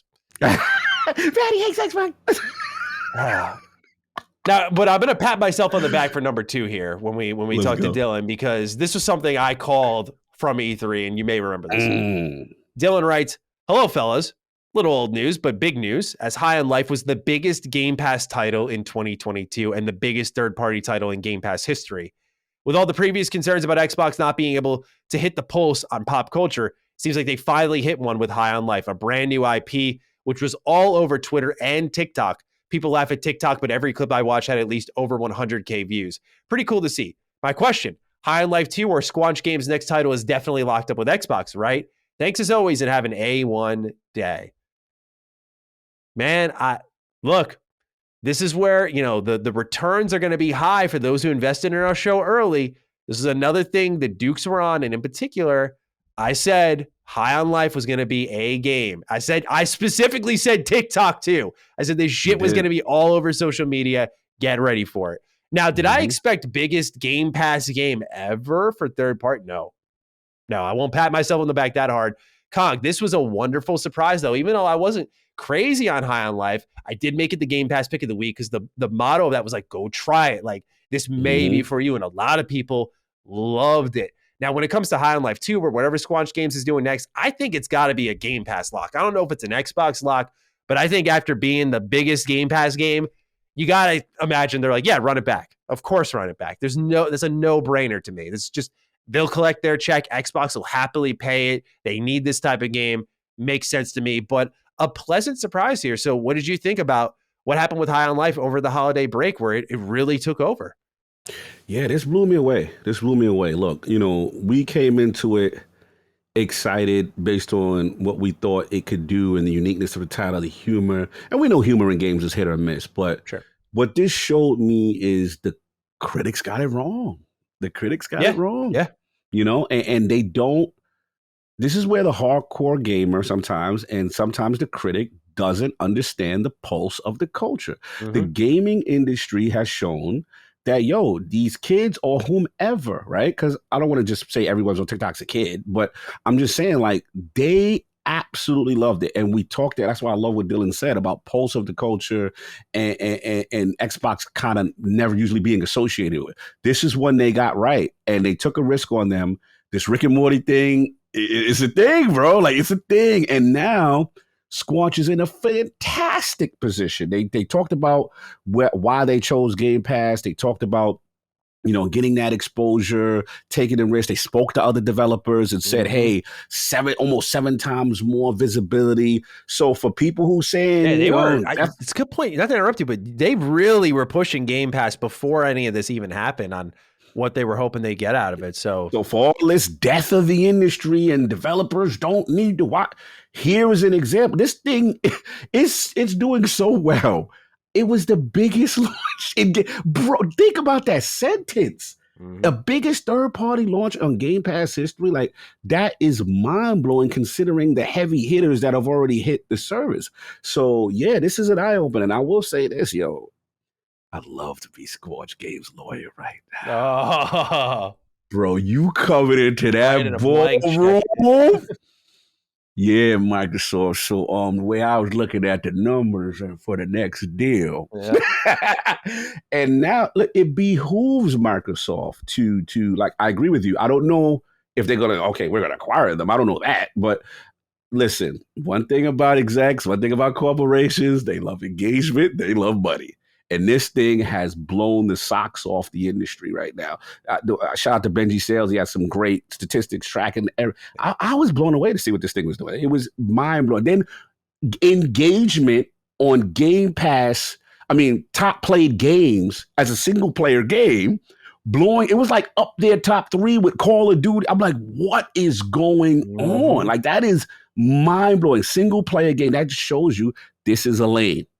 And it behooves Xbox to lock in the next one or in this current one and associate it with your platform. You may not have to acquire them, but you need to associate it with your platform. Money talks, and Squanch got one. And yeah, it's a great situation. I think they're gonna make the right decision here. I think Xbox. I would hope Xbox has learned over the years not to let these type of situations slip away. We've seen Mass Effect, KOTOR. You got one, baby. You got one. Now you give them a little budget. It's part 2. Let's go. Now the sky's the limit. Yeah, because that was Yeah, my man. biggest critique of High on Life was not even the comedy, which I always said was going to be hit or miss. It was just that the Mhm. gameplay I didn't think felt particularly good at all. So Mhm. that is what I'm hoping for is like, give them the money and let them just run the same route with the writing because it was funny at times and then just Yeah. have the gameplay go up a notch and you'll have something really special there. So, yeah, there was definitely a surprise factor with High on Life as well. I don't think, while we may have been expecting this to have a splash, I don't think others were. And so when the expectations are set, let's say it is High on Life 2, when the expectations are set in motion, will it have that same splash? I'm curious to see, but I think it has the chance to. And I think I it's a think chance so. worth taking, certainly.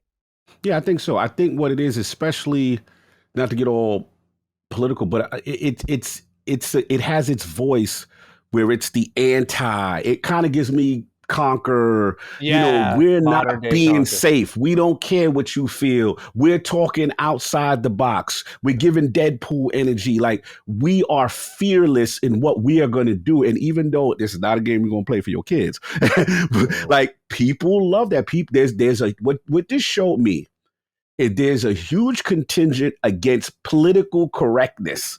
And we gonna have some fun and we gonna say what we gonna say and we don't care. Yeah.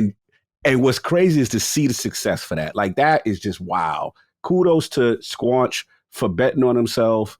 Kudos to Game Pass for putting a title like this in the service, Mhm. right? And look at it paying off. Now And it's by it the way, behooves not Microsoft. hiding that it was doing so well. That's a Oh, they was really out key there. factor. Yeah, they Oh, were they was out out there there. just constantly saying where it was in the charts, how it was the biggest one, despite its lack of political correctness. You're 100% right that they were out there being like, yeah, by the way, top game on Game Pass. And last point I want to say, and I know I got to give Microsoft credit. We always kill them for this, and I do too. I'm guilty of this. I'm like, yo, they don't promote enough, right? They don't. And there's a part of me that's like, what if they have the metrics that show you don't need to spend that money in a specific way that we think they should? Sometimes we feel like, yo, they need to have the commercials. They need to be doing this. It should be all over the place. Because to see this type of reception, I remember prior to this, wasn't a lot. I mean, there was some High on Life marketing, yes. But like, I don't know. It just goes to show me maybe the way games are marketed is just different Word of now, mouth through right? social media. Yeah, because I think whoever's in their marketing team, I don't remember a huge blitz for High on Life other than the showcase and here and there, and we saw it. But yeah, it blew my mind because you can't tell me that this will show me that words of mouth and TikTok and this type of stuff has power because you can't tell me this was plastered all over the place for people to know about. Yep. Right. Someone saw a clip like, yo, what game is that with the talking gun and the stabby, Yeah. what game is that? Yeah. Right. And then it just starts to snowball. Mhm. And then here you go, So yeah, it's Great a fun analysis there, story. for sure. Yeah, absolutely. Very intriguing to watch. Number 3, and then we'll get into the news. Greetings and salutations, Dukes. I hope you're both feeling well rested because you've more than earned it. Thank you, Nicholas. So over the holidays, Microsoft and Sony have continued to fling shit at one another.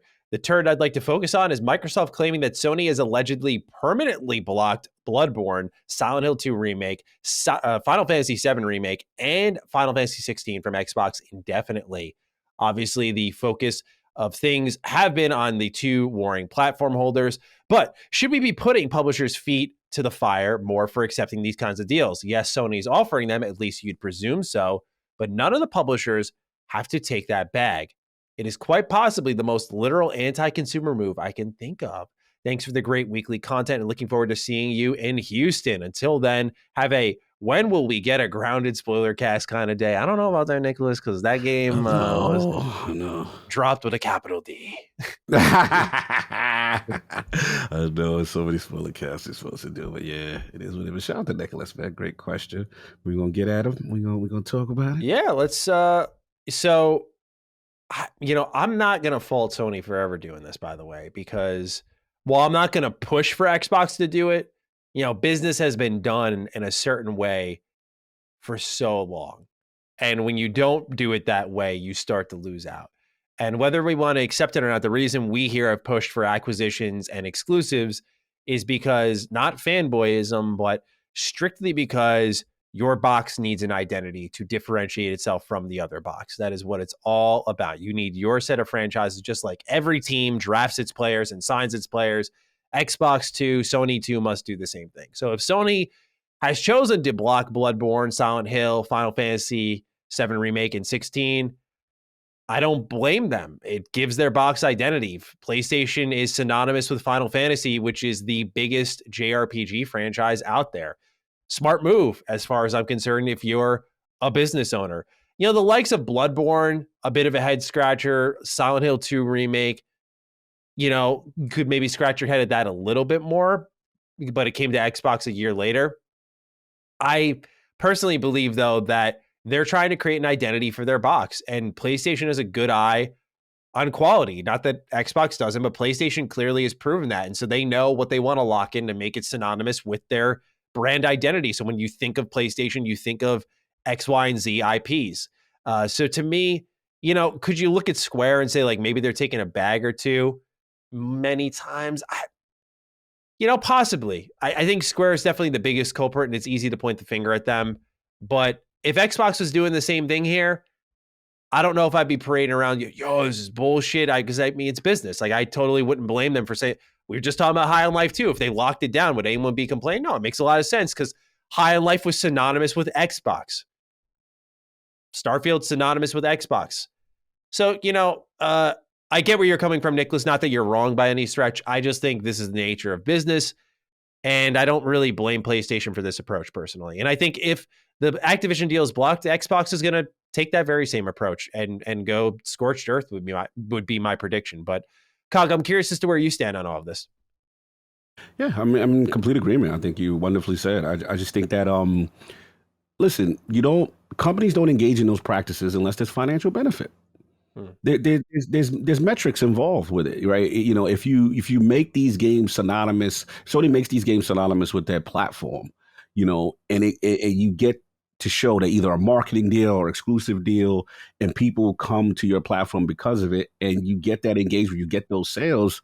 That's what it's about. And then the flip side, I don't think we need to put the publisher's feet to the fire necessarily, because it's like, at the end of the day, look, they have to make money. They have a good product, right? And it's like, I'm going to showcase my wares to different, companies or different potential suitors. And if one suitor says, hey, I'm willing to overpay you, or, a bigger sum than the competitor, if you give us these rights for a year or 2 years. I mean, we just see now Sifu, right, is coming out of that, because a lot of Xbox fans are like, yo, when's Sifu coming, right? And now we got the announcement. So we've already seen that that's established, that it's been, like 1 year PlayStation exclusive, right? So Absolver took a bag. And listen, everybody's financial situation is different. And I cannot knock a game development or a game studio for taking a bag because they got a good product and someone values it. And like you said, it gives you, it gives identity to the platform. On the flip side, like I've always said, thus, I don't get mad when Microsoft says, okay, we want to acquire a company so that we can have that identity for ourselves. I don't get mad either. You know what I'm saying? This is part of the game as far as I'm concerned. So look, this is going to continue to happen. It's what I'm, quote unquote, used to of seeing over the years. And the last thing I'll say is, because again, I'm always pro developer, and I don't want to see anybody go under. That's just me. I don't like, so hey, bro, get your bag, get your money. Now, the only thing I will say, I've said it before other places, is be cognizant of where you get your bag from. You know what I'm saying? Be cognizant and understand that when you get that bag, who you deal with. Because a lot of these companies, even ones that sign with Microsoft, you hear them doing their due diligence. Before we sign with them, tell me how Xbox over there treating you. What's going on? We hear Fergus Marquardt from Obsidian. You hear, even with ZeniMax and Todd and the owner that passed away, like, we only feel comfortable if Phil's there, then we'll do the deal. Like, you hear these stories of why people are doing the deal, especially on the Xbox side. Phil is very integral in these decision making, because people have confidence during his leadership to actually stay there because he believes in gaming is going to treat studios fairly. So I think that's it. And then on the flip side, obviously, we have the Tencent situation, right? And what could happen there. So just be cognizant of whom you take the bag from is my only concern or trepidation. Indeed. Well said. With that, we move into the news cog. Here we go. Busy week. Number one, Starfield seems to be locked in for the first half of 2023. Bethesda has officially gone live with their support page for the game, which reconfirms the release date, saying, quote, Starfield arrives exclusively on Xbox Series X and S and PC in the first half of 2023. Owen writes in, Happy New Year to you and yours, Dukes. It looks like Starfield will be dropping in the first half of the year. I'm curious where you think the sweet spot to release is. Personally, I see a June release to compete with the likes of PlayStation's timed exclusive Final Fantasy 16. Dropping an Xbox exclusive in the same month just makes sense to me. Also, does this make Redfall a Q1 game, or will these games be released close together like Halo and Forza? Have a where the fuck are we going to find the time to play games in the first half of the year kind of day. Thank you, Owen. Now, I like that. I'm thinking about doing things a little bit different here, Cog. I feel like for us to answer and talk about news item 1, we should also do news item 2 because they are tied together pretty closely, I would say.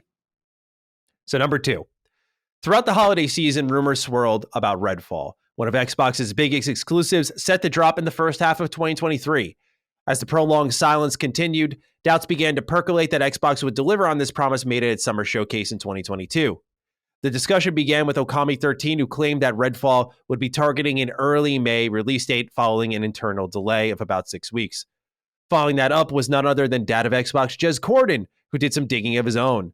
Jez states he was able to corroborate Okami's report of an early May release, but also learned of an early access system similar to what we saw with Forza Horizon 5 at the tail end of 2021.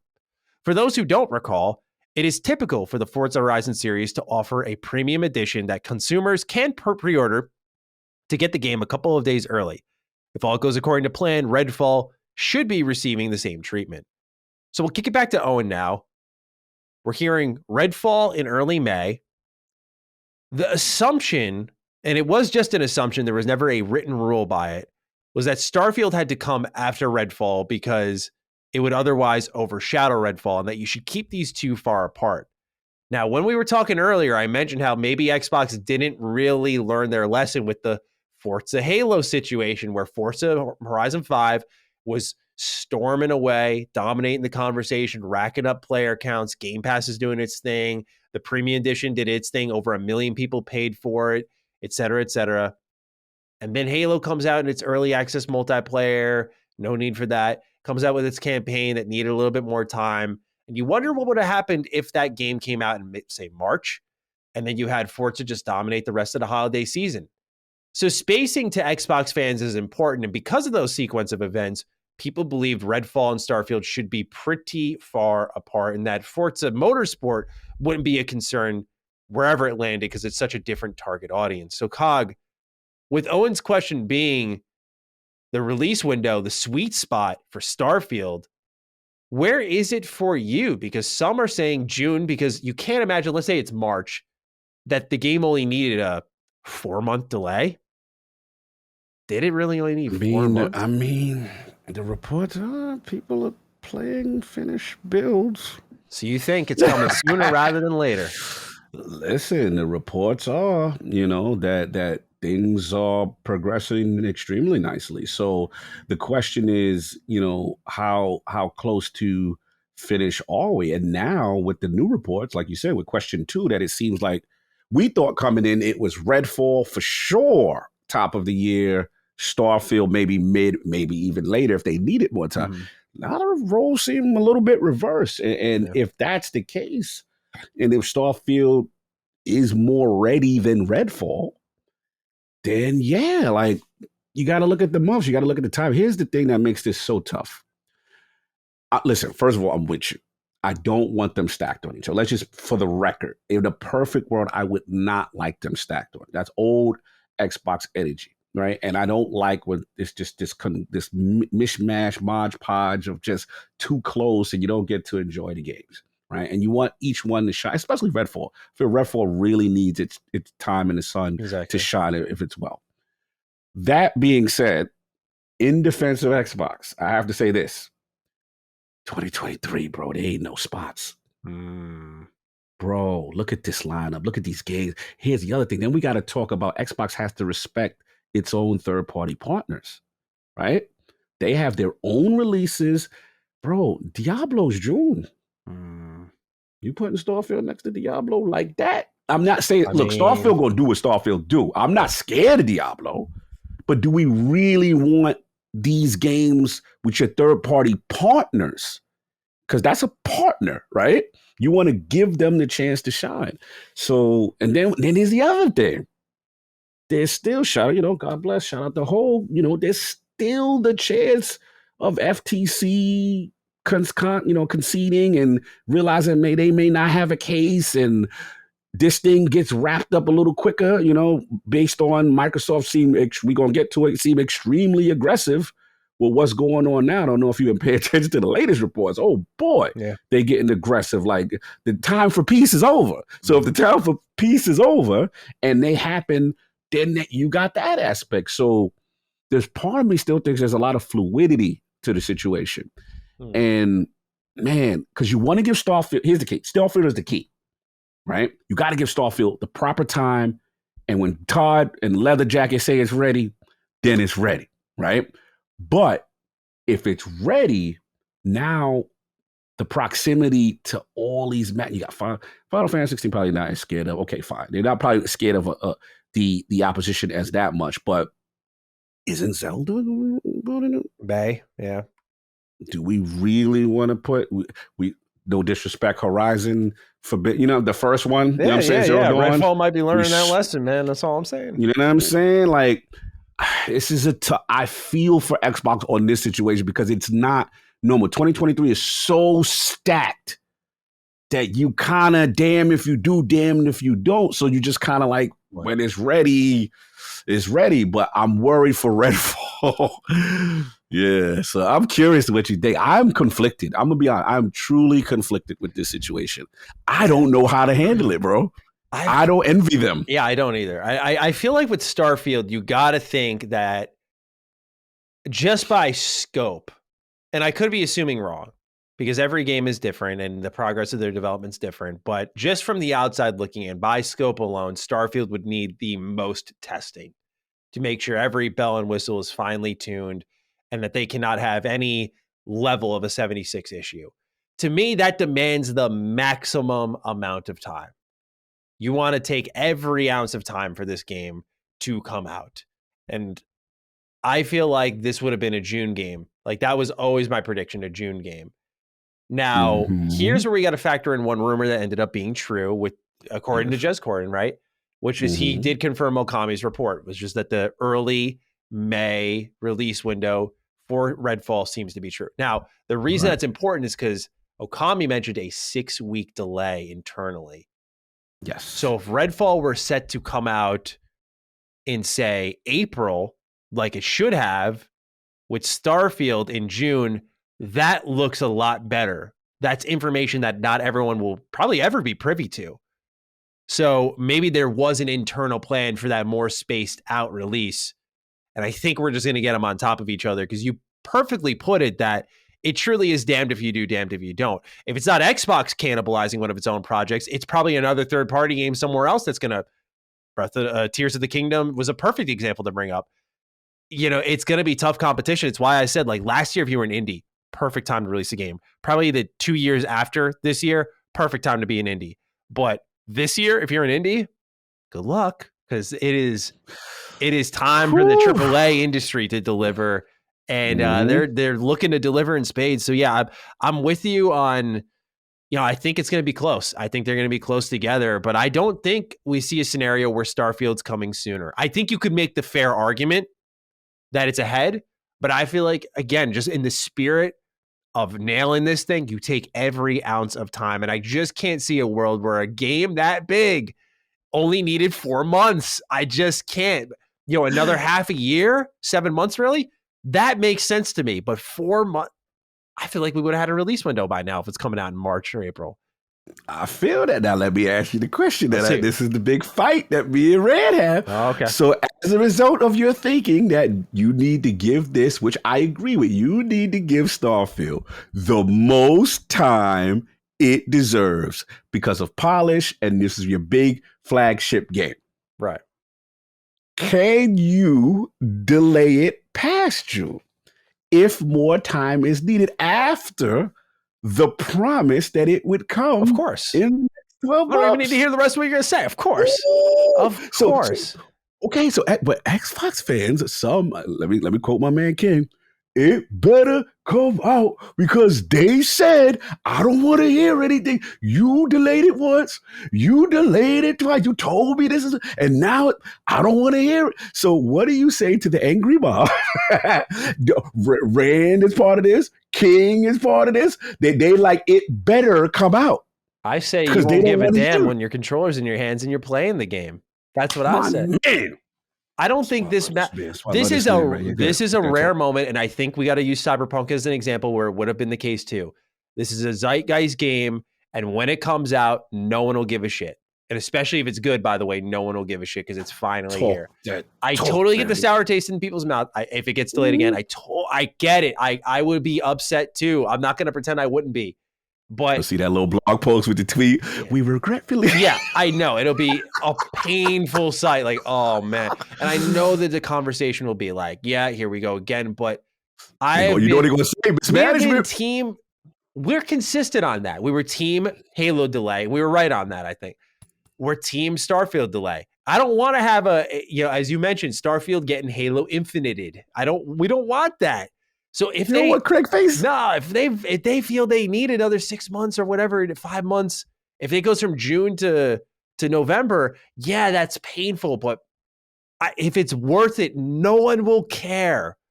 No one will care. And quite frankly, the craziest part about all of this, and you talked about marketing earlier, and maybe this is where they're really leaning into Game Pass as we're starting to learn. Starfield really hasn't gotten much marketing, and it's one thing if it's Elder Scrolls or Fallout, which you can say like, hey, it's these games. Okay, cool, I'm going to go buy it. And again, you have an opening weekend like Fallout 4.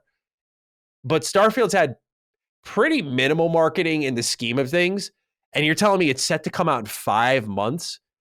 Now, obviously, if they start a campaign this month, perhaps, we might be cooking with something. But I just feel like with a new IP, you got to build up. You got to let people know about what the thing is. I could be wrong, just again, based off what happened with High on Life. But yeah, I don't envy their decision-making right now. There's a lot of tough choices they got to make in a short period of time. And here's hoping these games find success. Yeah. Now, as for Redfall, COG, yes, we've learned Redfall may have an early access period similar to Forza Horizon 5. Beloved Emperor writes in, hello, Dishonored Matty and Deathloop COG. With the recent string of Redfall leaks and rumors, one detail stuck out to me in particular. The game is going to have an early access period like Forza Horizon 5. What are the Duke's thoughts on this strategy going forward? Is this only going to be multiplayer-focused games, or will we see this universally from the first party? Also, with this system in place, are you really getting Xbox first-party games day one on Game Pass, as is being marketed by Xbox? I hope you both enjoyed the holidays, and I can't wait to listen to the Dukes break down all the Xbox news to come in 2023. P.S. Hope you both have a waiting on that Starfield release date kind of day.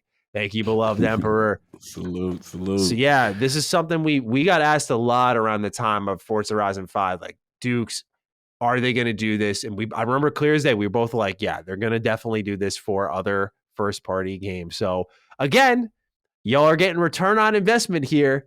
Start spreading the good word on the Fine and Duke. That's all I'm saying, because we're 2 for 2 this show. But 2 for 2. COG, what are your feelings on early access with Xbox? And early access is loose quotes here because it's more so paying to get the game a couple days early rather than traditional early access, which is what we see where the game's not finished yet. Yeah, get ready. Corporations gonna cooperate, bro. Like, you're gonna capitalize off the FOMO, and the metrics and the telemetry is gonna show that if gamers want it bad enough, you know what I'm saying, that they gonna pay. And here's the other thing: you're gonna get that retail bread too. I mean not retail, but that, you know what I'm saying, that's the more that sales as opposed to, the Game Pass joint. And they're gonna try to maximize as much as they can on investment. They just are. I mean, I just say they only will shy away from it if gamers' habits show that, they're not going to do that. The sales weren't there. They're going to wait. I especially with multiplayer, especially, you know what I mean? Like, hey, You could play that, that Redfall, 4-player, let's go, get it first. You know what I'm saying? Da-da-da-da. Trust me. I mean, they've played around with stuff like that with Gears 5, I believe. They played around on some level with that. I anticipate it. I think this is something is. And trust me, listen, I'm even weak to it. There's times when it's a game I really want. Like, man, I could play it right now. Like, you know what I'm saying? Like, the FOMO is real, and it's hard to stay strong sometimes. Sometimes I do it. I'm just like, you know what? No, I'm good. I'm going to get it in Game Pass. It's coming. I'm cool. Mm-hmm. But here's the thing. You start to see your whole friend list. Yeah. The new. And you sitting there. Well, how is it? Oh, bro, it's fire. You like, how much is it if I buy it? Yeah. Bro, we seen it. Listen, companies know. We talk all this. They don't do these practices unless they work. Mm-hmm. And gamers don't have self-control, and we got FOMO. And if you see your whole social media, TikTok, Twitter, blazing it up, having fun on your beloved game, some people get, they get weak. Yeah, and I got a little perspective on the corporate's going to corporate. So Forza Horizon 5. Let's go. Had over 1 million players for its early access. Like when they were doing the premium edition, premium add-ons bundle. 1 million plus, right? So the math for this is premium edition was $100, $99. Woo!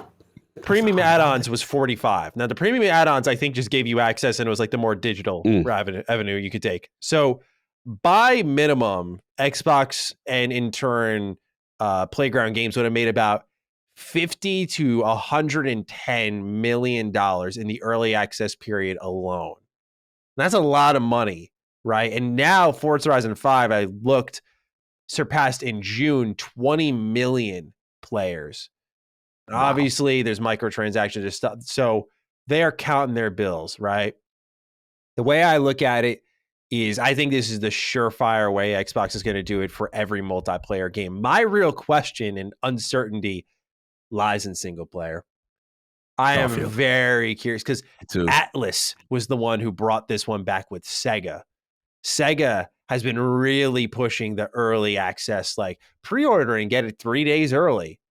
And I never liked it because to me, I'm like, if it's ready, it's ready. Go launch it. Right.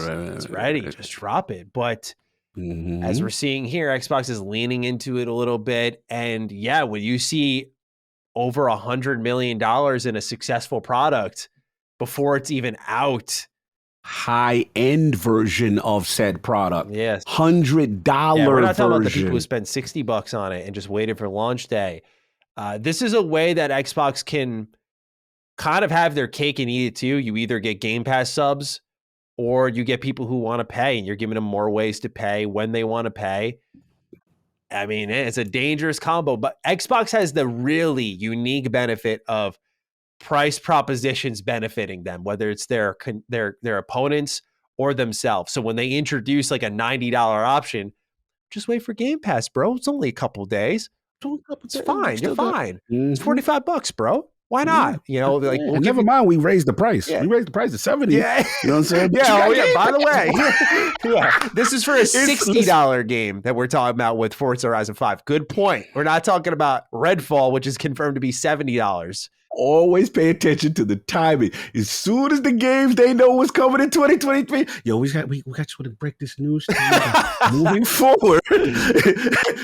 forward, all the hotness is now $70. Mm-hmm. Thank you very much. But we got that premium add-ons bundle market now is going to be like $55, $60, no doubt. Like no doubt. So corporations gonna cooperate. Yep. Never forget. Yep. Money people are in the room. They like, oh, these games are ready this year.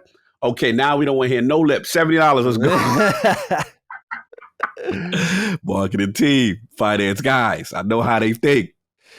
The Muffin Man's our next write-in before we move on to the next part of the news here. Hello, Matty and COG. I hope both of you had a wonderful holiday. Thank you.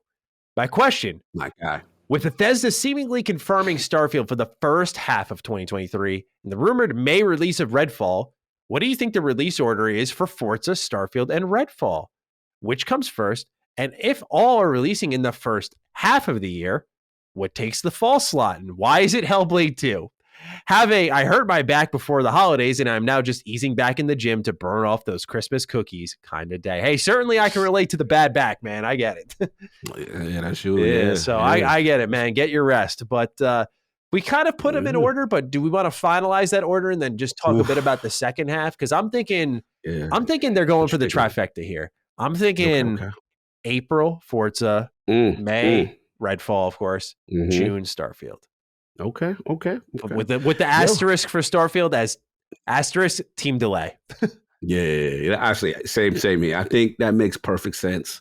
I can't really dispute you there but I will say, like, Forza's kind of this weird wild card because I almost expected it earlier. So I'm like, they needed more time. They did show it at the last showcase. It looked phenomenal. Shout out to the ray tracing and all that stuff. But yeah, man. I mean, it's just the placement of Forza now. We got to see what that is. But yeah, I think that's a safe bet. The April, May, June, boom, boom, boom. And I just want Starfield, if it's going to come June, just late June, maybe, so that just give yourself a little proximity. Not that you're scared of Diablo, because you're not. Diablo should be scared of you. But I would love Diablo to get, just selfishly as a gamer, I would like at least 2 weeks with Diablo before Starfield come, because I don't want to stop playing Diablo. Because I know what's going to happen to me. When Starfield come, the world's going to stop. And that's it. But I'm with you. Asterisk next to Starfield. Mm-hmm. Just to give them, a little time. Shout out to my man. That's the Muffin Man. That's my dude. Yeah. You got a good channel. And actually, we did a Halo Infinite community stream. Nice. He was in there in the Forge getting it in with us. So salute to the Muffin Man on that one. And Hellblade 2. Look, we all want Hellblade 2. Hellblade 2 comes out. Then we and it's good and it's great.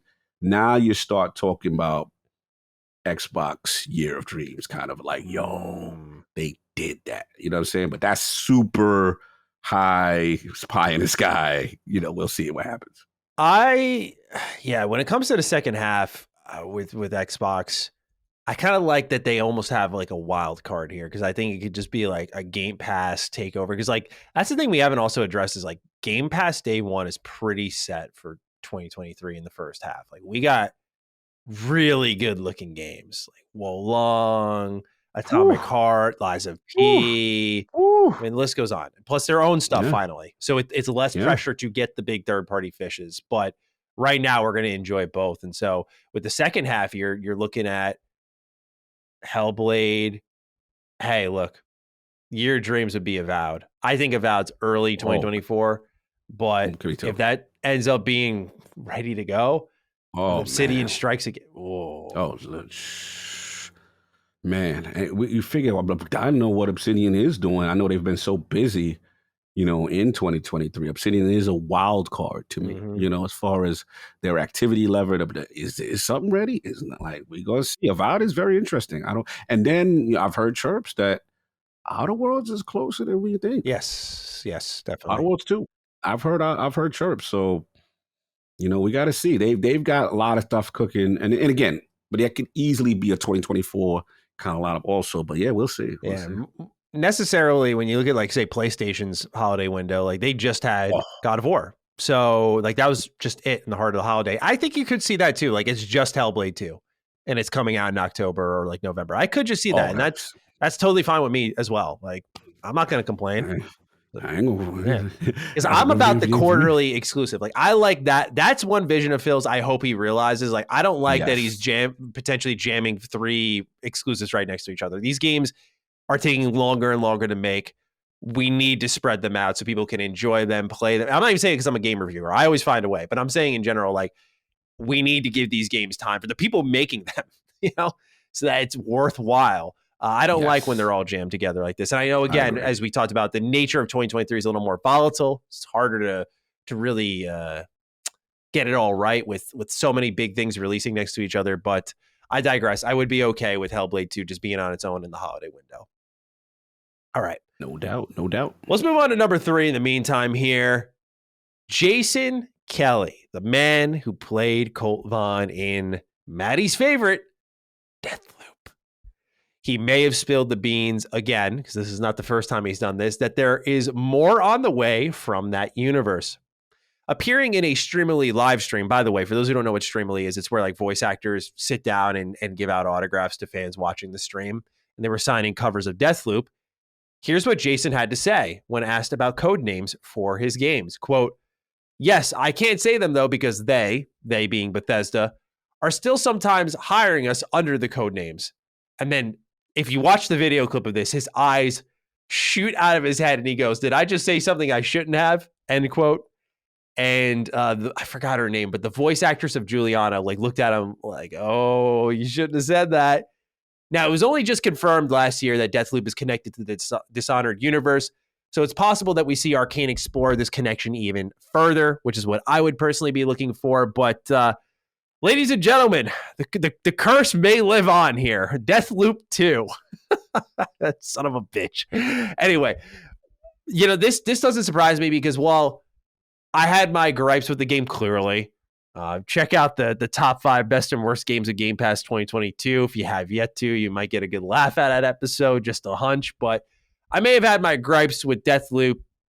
There's no denying, though, that people thought Arcane found something with that. Like, they thought they really nailed it with Deathloop. Like, this is the game we've been waiting for from them. Like, people thought Dishonored was a little too complex and that Prey didn't really hit the mark. It wasn't that popular. Where Deathloop was something that really meshed well with the modern gaming audience. And because of that, it seems like a sequel is on the way. And I would be game for a sequel just because I think the game, they need to, God, don't look at me like that. They have so many ideas they need to explore. And if you're going to make a sequel, then you best make it worthwhile. That's all I'm saying. You best make it worthwhile. And here's what I'm hoping for. What you hoping for? If they mesh in my beloved Dishonored here, you have the chance at either reparations with Mr. Matty or absolute catastrophe as you tear down not only my heart and soul with Dishonored, but then you gave me a second Deathloop game on top of it. So this is dangerous territory for Arcane right now. It truly is. But in all seriousness, the game did deliver for a lot of people. It was a pretty much consensus mainstream 10 out of 10 game. Yes. Say it with your chest. Say that the rest of the world liked it. Yeah. Yes. It did. Look, did you finish that game, by the way? I did not. Yeah, because it sucks, right? That's right. Thank you. I got distracted. I just got distracted. Yeah, that's it. Yeah, it was just it was easy to get distracted from that game. I get it. So, oh my look, they should bring more out because it did review well. They clearly think they got something there, and I hope they build on it if they're going to do it. I really do, because the universe was like my favorite thing about Deathloop, like this kind of 80s vibe. The setup was awesome sounding, and so I hope they explore the time loop system a little bit better, where there's really true agency over your playthrough, which felt much more linear than anything they made in the first game. So I'm just crossing my fingers here if they're going to commit to this, which it seems they are. But then again, Arcane is known for a lot of expansions. Like they've done bigger size expansions before. So Death of the Outsider was like a spin-off full style game. Like it wasn't necessarily DLC, but it wasn't a full-fledged AAA game. They did another one for Dishonored as well. Obviously, they did Moon Crasher. So it could be like Deathloop something, not 2. So it's possible as that. But Cog, you seem favorable with this one. You came in and immediately challenged me. So I'm just, I'll let you take the mic, man. Like, what do you think about more Deathloop? Listen, I think it's only a matter of time.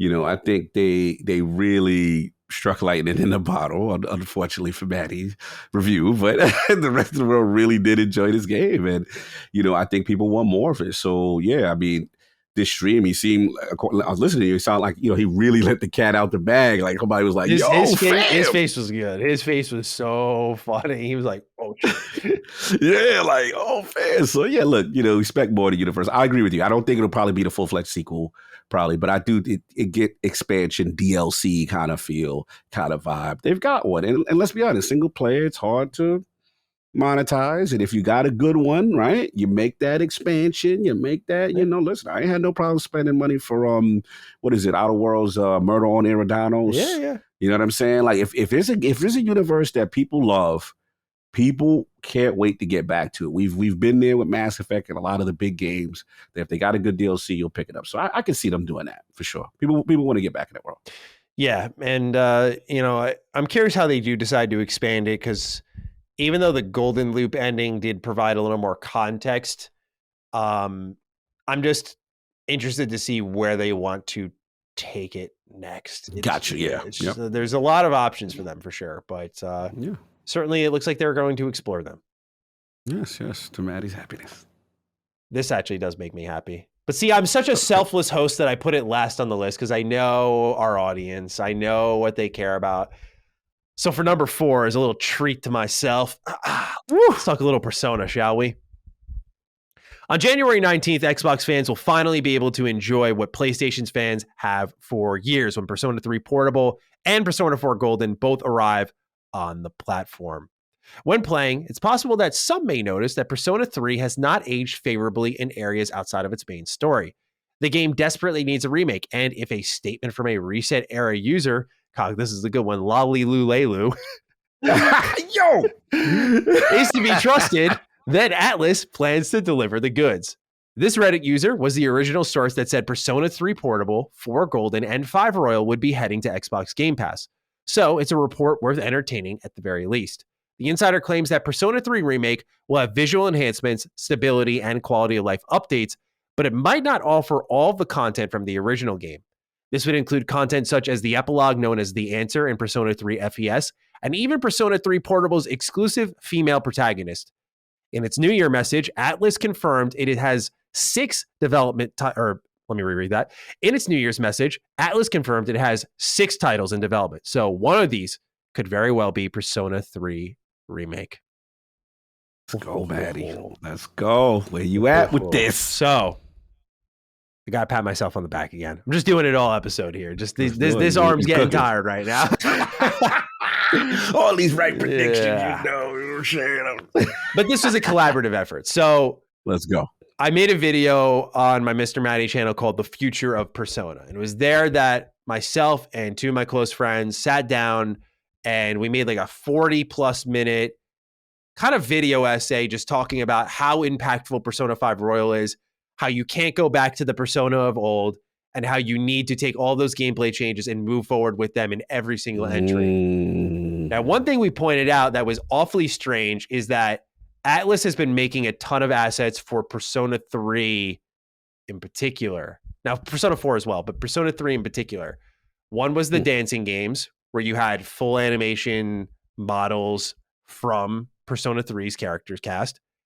But more importantly, in Persona 5, there was a DLC, and I believe it comes when you download it with Game Pass. There's a DLC where you can fight the protagonist of Persona 3. You can also fight the protagonist of Persona 4, by the way. But Persona 3 has the Persona uses Orpheus. It has the animation of him taking out the evoker and putting it to his head and shooting it. Ooh. This man's fully decked out. It's got voice lines, everything. So what we were putting together is these don't just exist for nothing. And especially the DLC versus the old protagonist, that's never been a thing in Persona, as far as I know. That's kind of fire. And it's very cool. It's very cool. I like stuff like that. Yeah, it's very cool. But it's just kind of there as an optional thing. So to my read on it, it's like they got some tools already through Persona 3 Dancing in Moonlight, through the DLC for Persona 5 Royal. They kind of got something there. And like they have animations made, and I just don't think they exist for nothing. So I've always been a believer that it's been cooking. And for Persona 3 in particular, Persona 3 is a very interesting video game. So many people know with 5, like the social links and all that stuff, like you'd think that's always been the case for Persona forever, but it actually wasn't. For the first 2 games, it was a spin-off of, and it still is, a spin-off of Shin Megami Tensei. And so the gameplay was largely resembling that. Whereas 3 was the first time they introduced social links, the school life in full, where you had like your day system, all that stuff. Like that was new in Persona 3. And so obviously there's some kinks to it that have to be ironed out. Some of the social links, not of the highest quality of writing, like not the most interesting characters, not the best themes. They just kind of are there, but they're there to kind of fuel the gameplay and provide this social system that they eventually build on in Persona 4 and 5 and 5 Royal.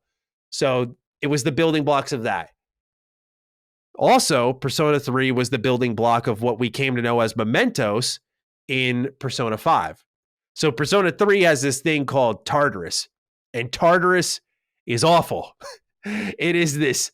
What is Tartarus? The name this sounds hilarious. endless dungeon, pretty much, that you have to do in the main story. That's 100 plus floors, I think. And the way you do it is in sections. You go there during the dark hour, and you'll clean like 20 floors. And at the end, they're all the same looking floors, and they're in these blocks. So my theory was Persona 3 as a formula, as a design, could actually function well with Persona 5's palaces if instead of having you go up 20 floors, what if you did just one block, and the blocks were like palaces in Persona 5? Now it evolves into something much more meaningful, because I'll just say right now, the repetition is going to kill some people in Persona 3, especially because the combat is really difficult. Because again, this was a spin-off from SMT. And for those who don't know, SMT enemies hit like a bus. They hit like a bus. It's not even fair. I played SMT 5 on easy. I played Persona 3 on easy. No shame. It's ridiculous how hard it's ridiculous how hard these enemies hit, man. So all this is said to kind of paint this picture that Persona 3 is a number one, really depressing game that has a fantastic main story and has a lot of great elements to it, but it's the first of its kind. And because it's that first of its kind syndrome, it has the most room to improve. Right? I think you could still get by with 4 Golden and enjoy all it has to offer. But when it comes to Persona 3, it really needs a remake. Now, the last thing I'm just going to throw out there, and then I want to dish it to you, Cog, get your thoughts, is Persona 3's scattered nature. So there was base Persona 3 on PS2, and then think of Persona 3 FES as Persona 5 Royal, right? You had Persona 5 and then 5 Royal. So FES brings in The Answer, which is this 30-hour epilogue to the end of the original game, and some people aren't really crazy about it. Now, the problem here is then you have Persona 3 Portable. Persona 3 Portable plays more like a visual novel with the same combat as the base game, but it sacrifices a lot of cutscenes, a lot of story building elements to fit it all in what was originally the PSP. And on top of that, it doesn't have The Answer, which is something some people do like, but it does have the female protagonist.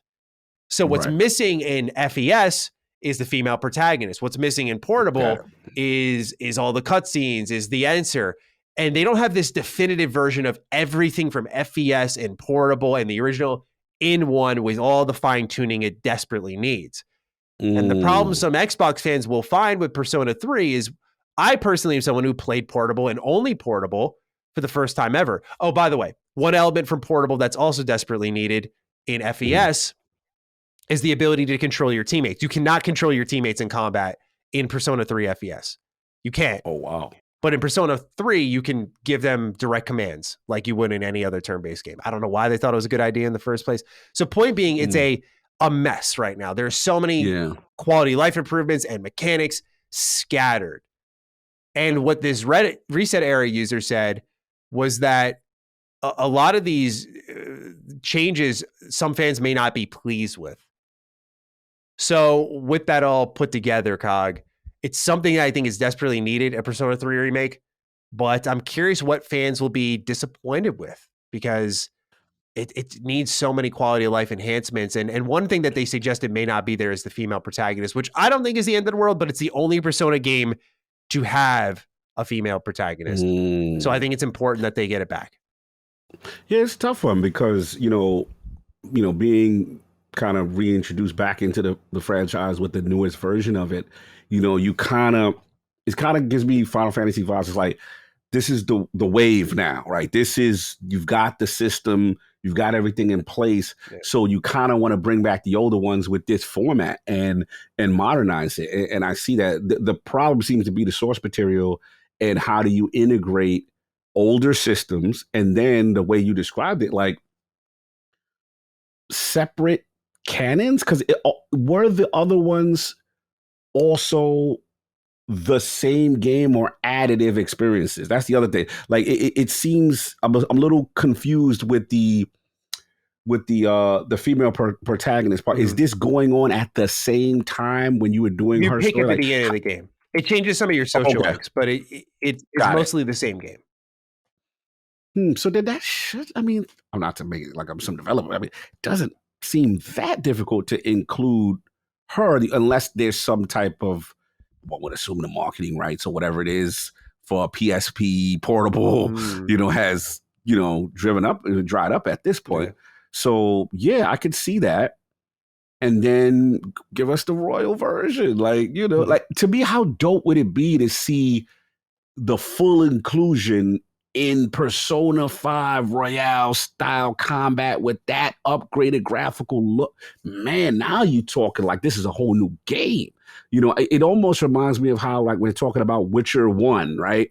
And all this stuff being remade, built up from in Unreal. Yeah. Like, that's the stuff I personally want to see for a person who missed out on these games. I want to see it in this new format, because this new joint is the wave. Yeah. Like, Persona 5 is the wave. Like, we need that. So they got to figure it out. I mean, it sounds like we should be able to get most of it. I'm just curious as to what gets left out and why. What's their thought process on not including it? It's just my curiosity there. But this sounds dope. I like the idea of a Persona 3 remake. Atlas, look, I think what they've shown is that they've proven, like, hey, holding on to this thing, we get it. We took a bag or whatever it is. That's fine. But we are now getting this resurgence, this newfound success, this whole new fan base. Because I honestly think, as you hear when you speak to a lot of Japanese developers, especially like my people's Yakuza, they were scared that Western audiences wouldn't embrace it. And now they're saying, like, yo. And then a lot of them attribute it to Ghost of Tsushima and stuff like that. They go, wow, you love us. You know what I'm saying? Like, okay, like, we can get this to y'all, and y'all gonna eat this up. And they seeing these sales, and I think it's a resurgence right now. So yeah, I'm excited by the premise of it. I think it's so needed. I just I don't want them to mess it up. That's all. Like, I got you. But like, I don't.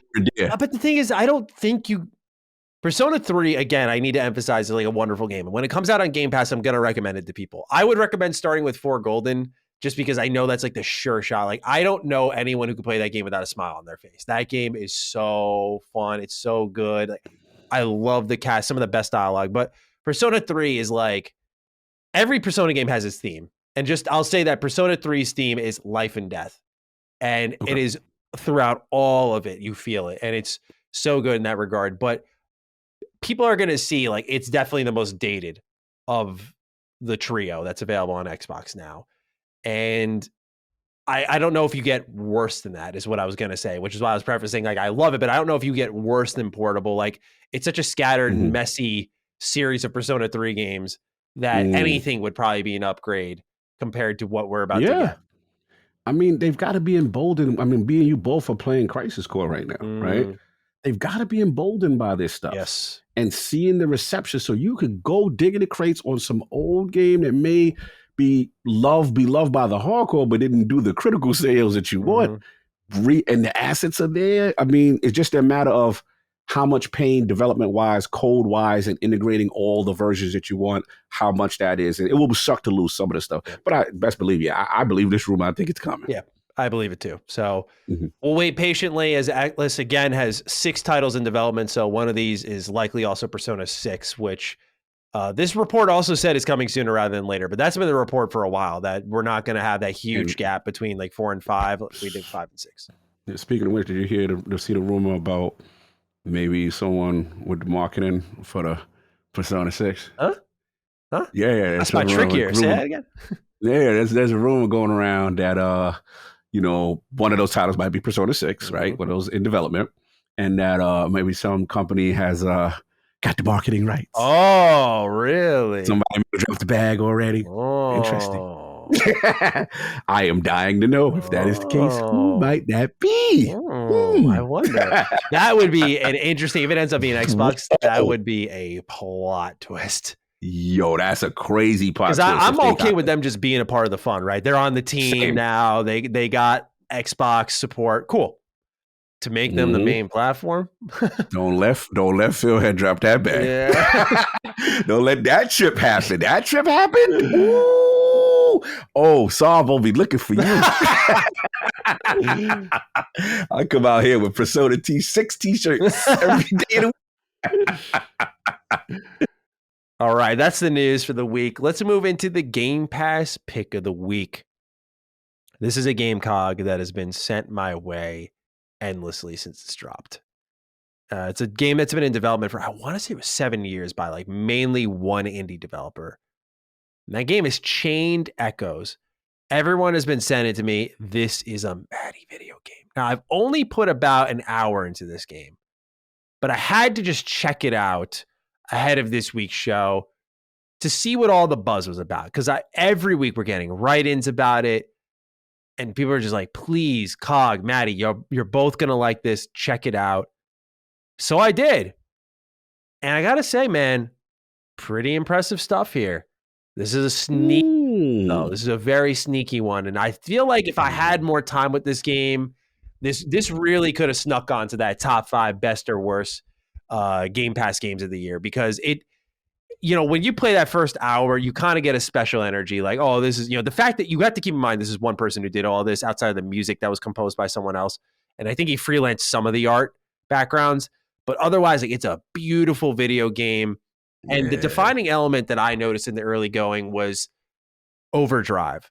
So what happens is there's this bar on the top left, and as you do moves, skills, whatever, that bar will move forward. And eventually you get into this green area. And that's where skills are cut in half. You're doing more of them.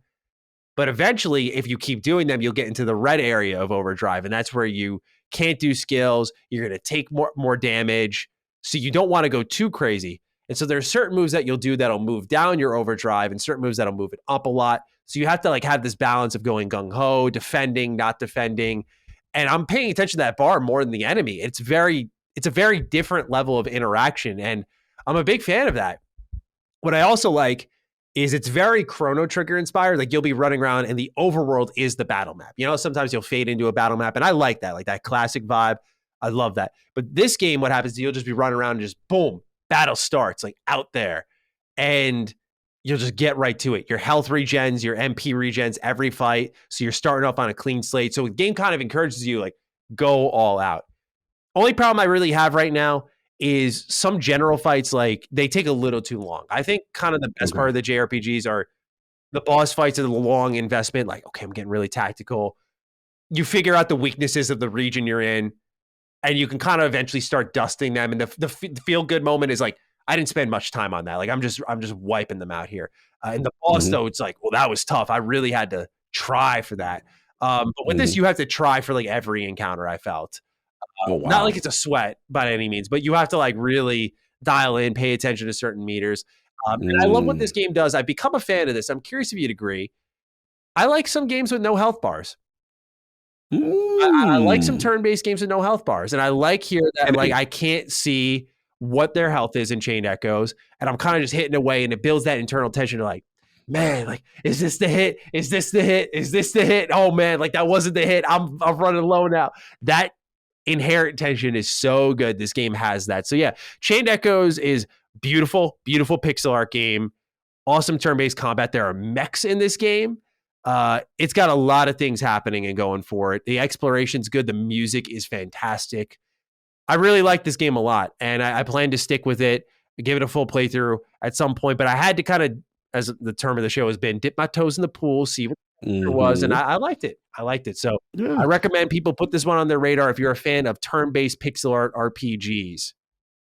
Yeah, this looks beautiful. I ain't gonna. I'm just like, when am I gonna have time to play this? Like, this looks really cool though. Like, the art style does feel so Matty, and it's feeling very COG-like with this. It's giving me a little Suikoden vibe. Yeah, that too. Yes, good call. I like the art style in the towns and the castle. I like when you score on like a world map and you're going from city to city. That's giving me Phantasy Star 2 vibes. Oh, like, really? It's like, and it's funny you said this is giving me a lot of Phantasy Star vibe on some level. I mean, it's more grounded, look like, not in the space of Phantasy Star, but art style. Certain things remind me of 2, and 2 is one of my favorites of the series. The thing that you said really hit me though is that I come from that era where I don't like seeing the boss energy either. And it's a tension. Because I was like, damn, the critical hit I'm going to make. You know what I mean? It really amplifies, especially if it's a tough boss. So I come from that era, and I love that. So if that has that means that, they take it to those classic sensibilities. this looks dope. I'm not gonna front. This looks really cool. It's just I gotta be honest. I don't know when I have time, but I might do the Matty dip the toe in just to see it because it looks so cool that I just want to see what's going on. You know what I mean? I think you should. I think you'd like it because only other critique I have. I don't mind exposition in video games. I think there's certain ways you can handle it better than others. This game just kind of, I think, makes the cardinal sin of trying to dump like a paragraph of text on you at a time, just trying to explain the backdrop of the world instead of just letting you see it. I think that's the key that a lot of RPGs miss. It's like when you see what they're talking about, you almost don't need to write something for it. But what this game does is it just drops a paragraph like, in the year XYZ, this war happened, these enemies hate each other, this happened. And in this year, this happened, and these people were born, and this. I'm just like, they give it to you. Like, because like what happens is weird. It starts off and I'm like in the thick of a conflict, and you're like, okay, I got to feel what's happening, and then it stops, and they give you all that, and then they change characters who you're playing as. And I'm just like, why? Why did we do that? Just text and no storyboard. Like, see, there's like an illustration, but it's like sprites on a map, and it's not a lot, but it's like paragraphs, and then another paragraph, and then another paragraph. I'm just like, they're not changing the illustrations as this is happening, so I'm just reading it. I'm with you. No, I'm with you. Yeah, no, it's just you like gotta one change image it. of the map. Yeah, you can't give it a static image and then do the 4 scores 10 years ago, and you keep going and you ain't changing up in conjunction with the paragraphs that you. I'm with you. And I understand the work it takes when it's one person. Yeah. I'm just saying that, like, as one person, you learn how to avoid those things. Yes, that's what you try to do. Great call out. Great call out. I'm with you there. I know games have done that, and I've got annoyed a little bit. Yeah, absolutely. Yeah, just a nitpick. Nitpick worth pointing out, though. Otherwise, the text and the flow of the story is pretty quick moving. They don't spend too much time. It's very old school and like how you remember it in some respects too. So keep an eye out for it. Chained Echoes on Game Pass. It's also on other platforms, not exclusively there, but definitely a good pickup for Xbox for sure. No doubt. No doubt. All right. One question to end things off here comes from Jamie Bertram. Welcome to 2023, Dukes. I just finished the book Control Freak by Cliff Bleszinski and really enjoyed it. Between that book and Masters of Doom, I really enjoyed reading about the history of the early PC gaming scene. Who in the gaming arena would you love to read a biography about? Hopefully, as the video games medium gets more mature, we get plenty of these books. It's a good one. It's a good one. I love stuff like this, especially for the Legends, the OG. Shout out to Cliffy B. I think he has some illustrations of like potential gear stuff also, and he really went in. I think for me, there's so many luminaries in the industry, but this is tough because there's a lot of people I would love to hear from. There's a lot. I think if I had to narrow down one, because there's probably persons probably single responsible for why I love gaming and I'm such a Sega kid, is Yu Suzuki. And it would be good for me because 2 reasons. One, obviously the language barrier, and if he can have that transcribed into a book for me to read, you know what I'm saying, and just understand early Sega arcades. This is a guy that was pioneering the Sega arcade scene first before it came to console. This is a guy, you know, when Shenmue came out, was revolutionary for its time. AM2 division, graphical fidelity. You know, when you saw that AM2 logo on a game, you knew like it was something special. Yeah. Yu Suzuki is really responsible for why I became a lot, and I'm a big Sega guy. So I would love his journey. Early Sega, how did that work out for him? You know, the trials and tribulations, the internal. You know, you want a little dirt. You want a little dirt. You know what was going on. You know, between who and the competition and stuff like that. But yeah, Yu Suzuki's an interesting character. I think he doesn't get the flowers he deserves, and I would love to hear his take on the games industry. So that's mine. But what about you? Who you want to hear from? Easily Todd Howard. I just think his ability to make complex things simple. Like as someone, okay, I'll put it this way. As someone who works in video games, communication and terminology are some of the key things that no one talks about that are so important. And like with Todd, I think one of the main reasons he is where he is as someone who, before I even worked in video games, was able to understand parts of development that he was talking about, is a testament to his talent, because when you can make complex sound simple and digestible, that is when I think you have a true understanding of your craft and you are a master of it. And as someone being him, does that, I just want to learn more because, you know, the way he puts things together, sometimes he'll pull subconscious thoughts that I know I'm having, but I don't know how to word them. And he just does it, right? Like one of my favorite Todd Howard quotes that is something I talk to my team about is, you can do anything, but you can't do everything. And it's a very important quote to remember to minimize scope. It's very easy to get carried away and be like, I want to do this, I want to do that, I want to do that. Like it's very easy because it's so exciting when you're like sitting there with like the potential in your hands and you just think of a bunch of ideas at once. But you think of that quote and you're like, we can do some of this.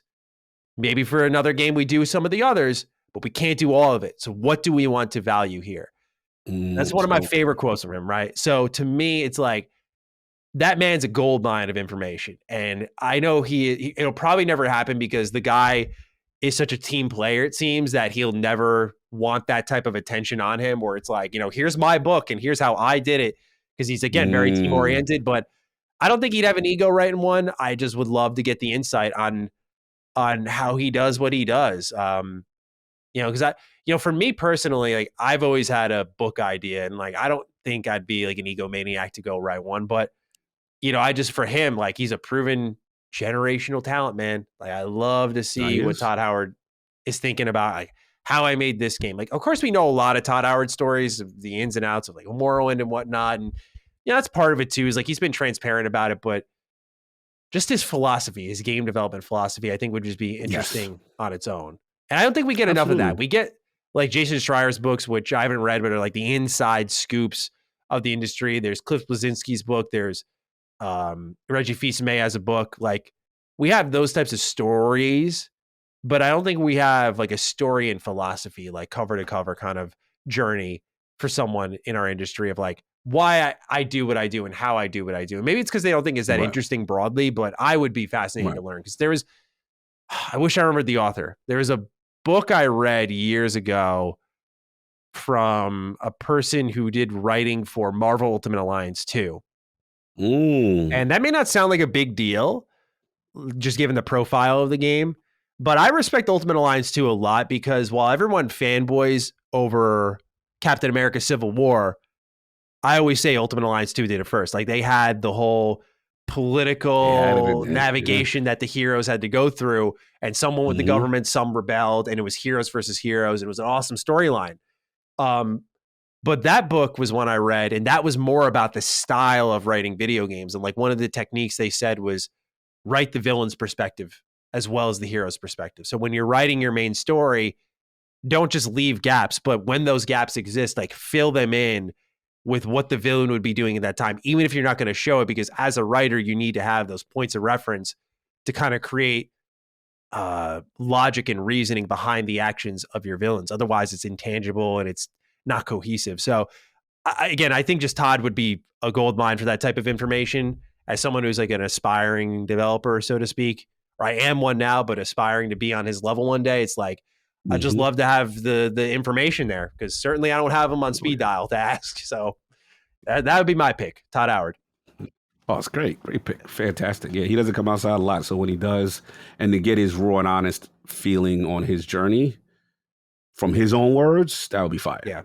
You know, Kojima would probably be another. I know he'd have no problem doing that. He had no problem writing about himself. He's got a podcast about himself and so on. So yeah, he'd have no issues with that. But I'd also like to just get his thoughts a little bit, just because he has a weird development style, right? He's very weird. And just like the story behind convincing PlayStation to invest in Death Stranding, you know, like how I got multi-million billion-dollar companies to give me tons of money for a package simulator. Like it's just, what is the story behind that? Bro, the Konami chapter would be crazy. Like his raw, uncut Konami, what happened, them dudes, you know, like I would love that. You know what I'm saying? How he really felt, what he feel they did to him, or vice versa. Yeah, that the deterioration of the relationship. I feel like that's why the industry doesn't mature. Is like, I understand the fear of burning bridges, of course, but like by the end of the story being the person's life, like we should know these types of stories and grow from them. I feel like they're often kept behind closed doors, which is a testament to the professionalism of some of these people, that they're not just letting the dirty laundry fly. But In the case of like what happened with Konami and Hideo, like that should have been pasted all over what the hell was happening there. So, yeah, man, it's there's a lot of brilliant minds in our industry. Ken Levine. Yeah, that's crawling in that man's mind. Like, I know that, again, we have a lot of stories on how BioShock came to be with Ayn Rand's work, but just to get more on his philosophy of creation would be awesome. Because he's another one who has like great one-liners. My favorite from him was when he said, it was on a Twitter space. He said, it doesn't matter how good the story is. If I'm playing a game and I'm fighting an enemy with 999,000 health and I do 1 damage, the game is bad.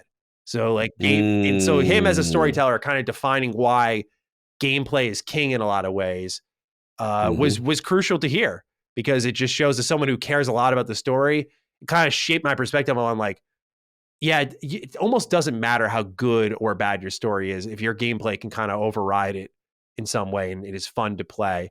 So I don't know.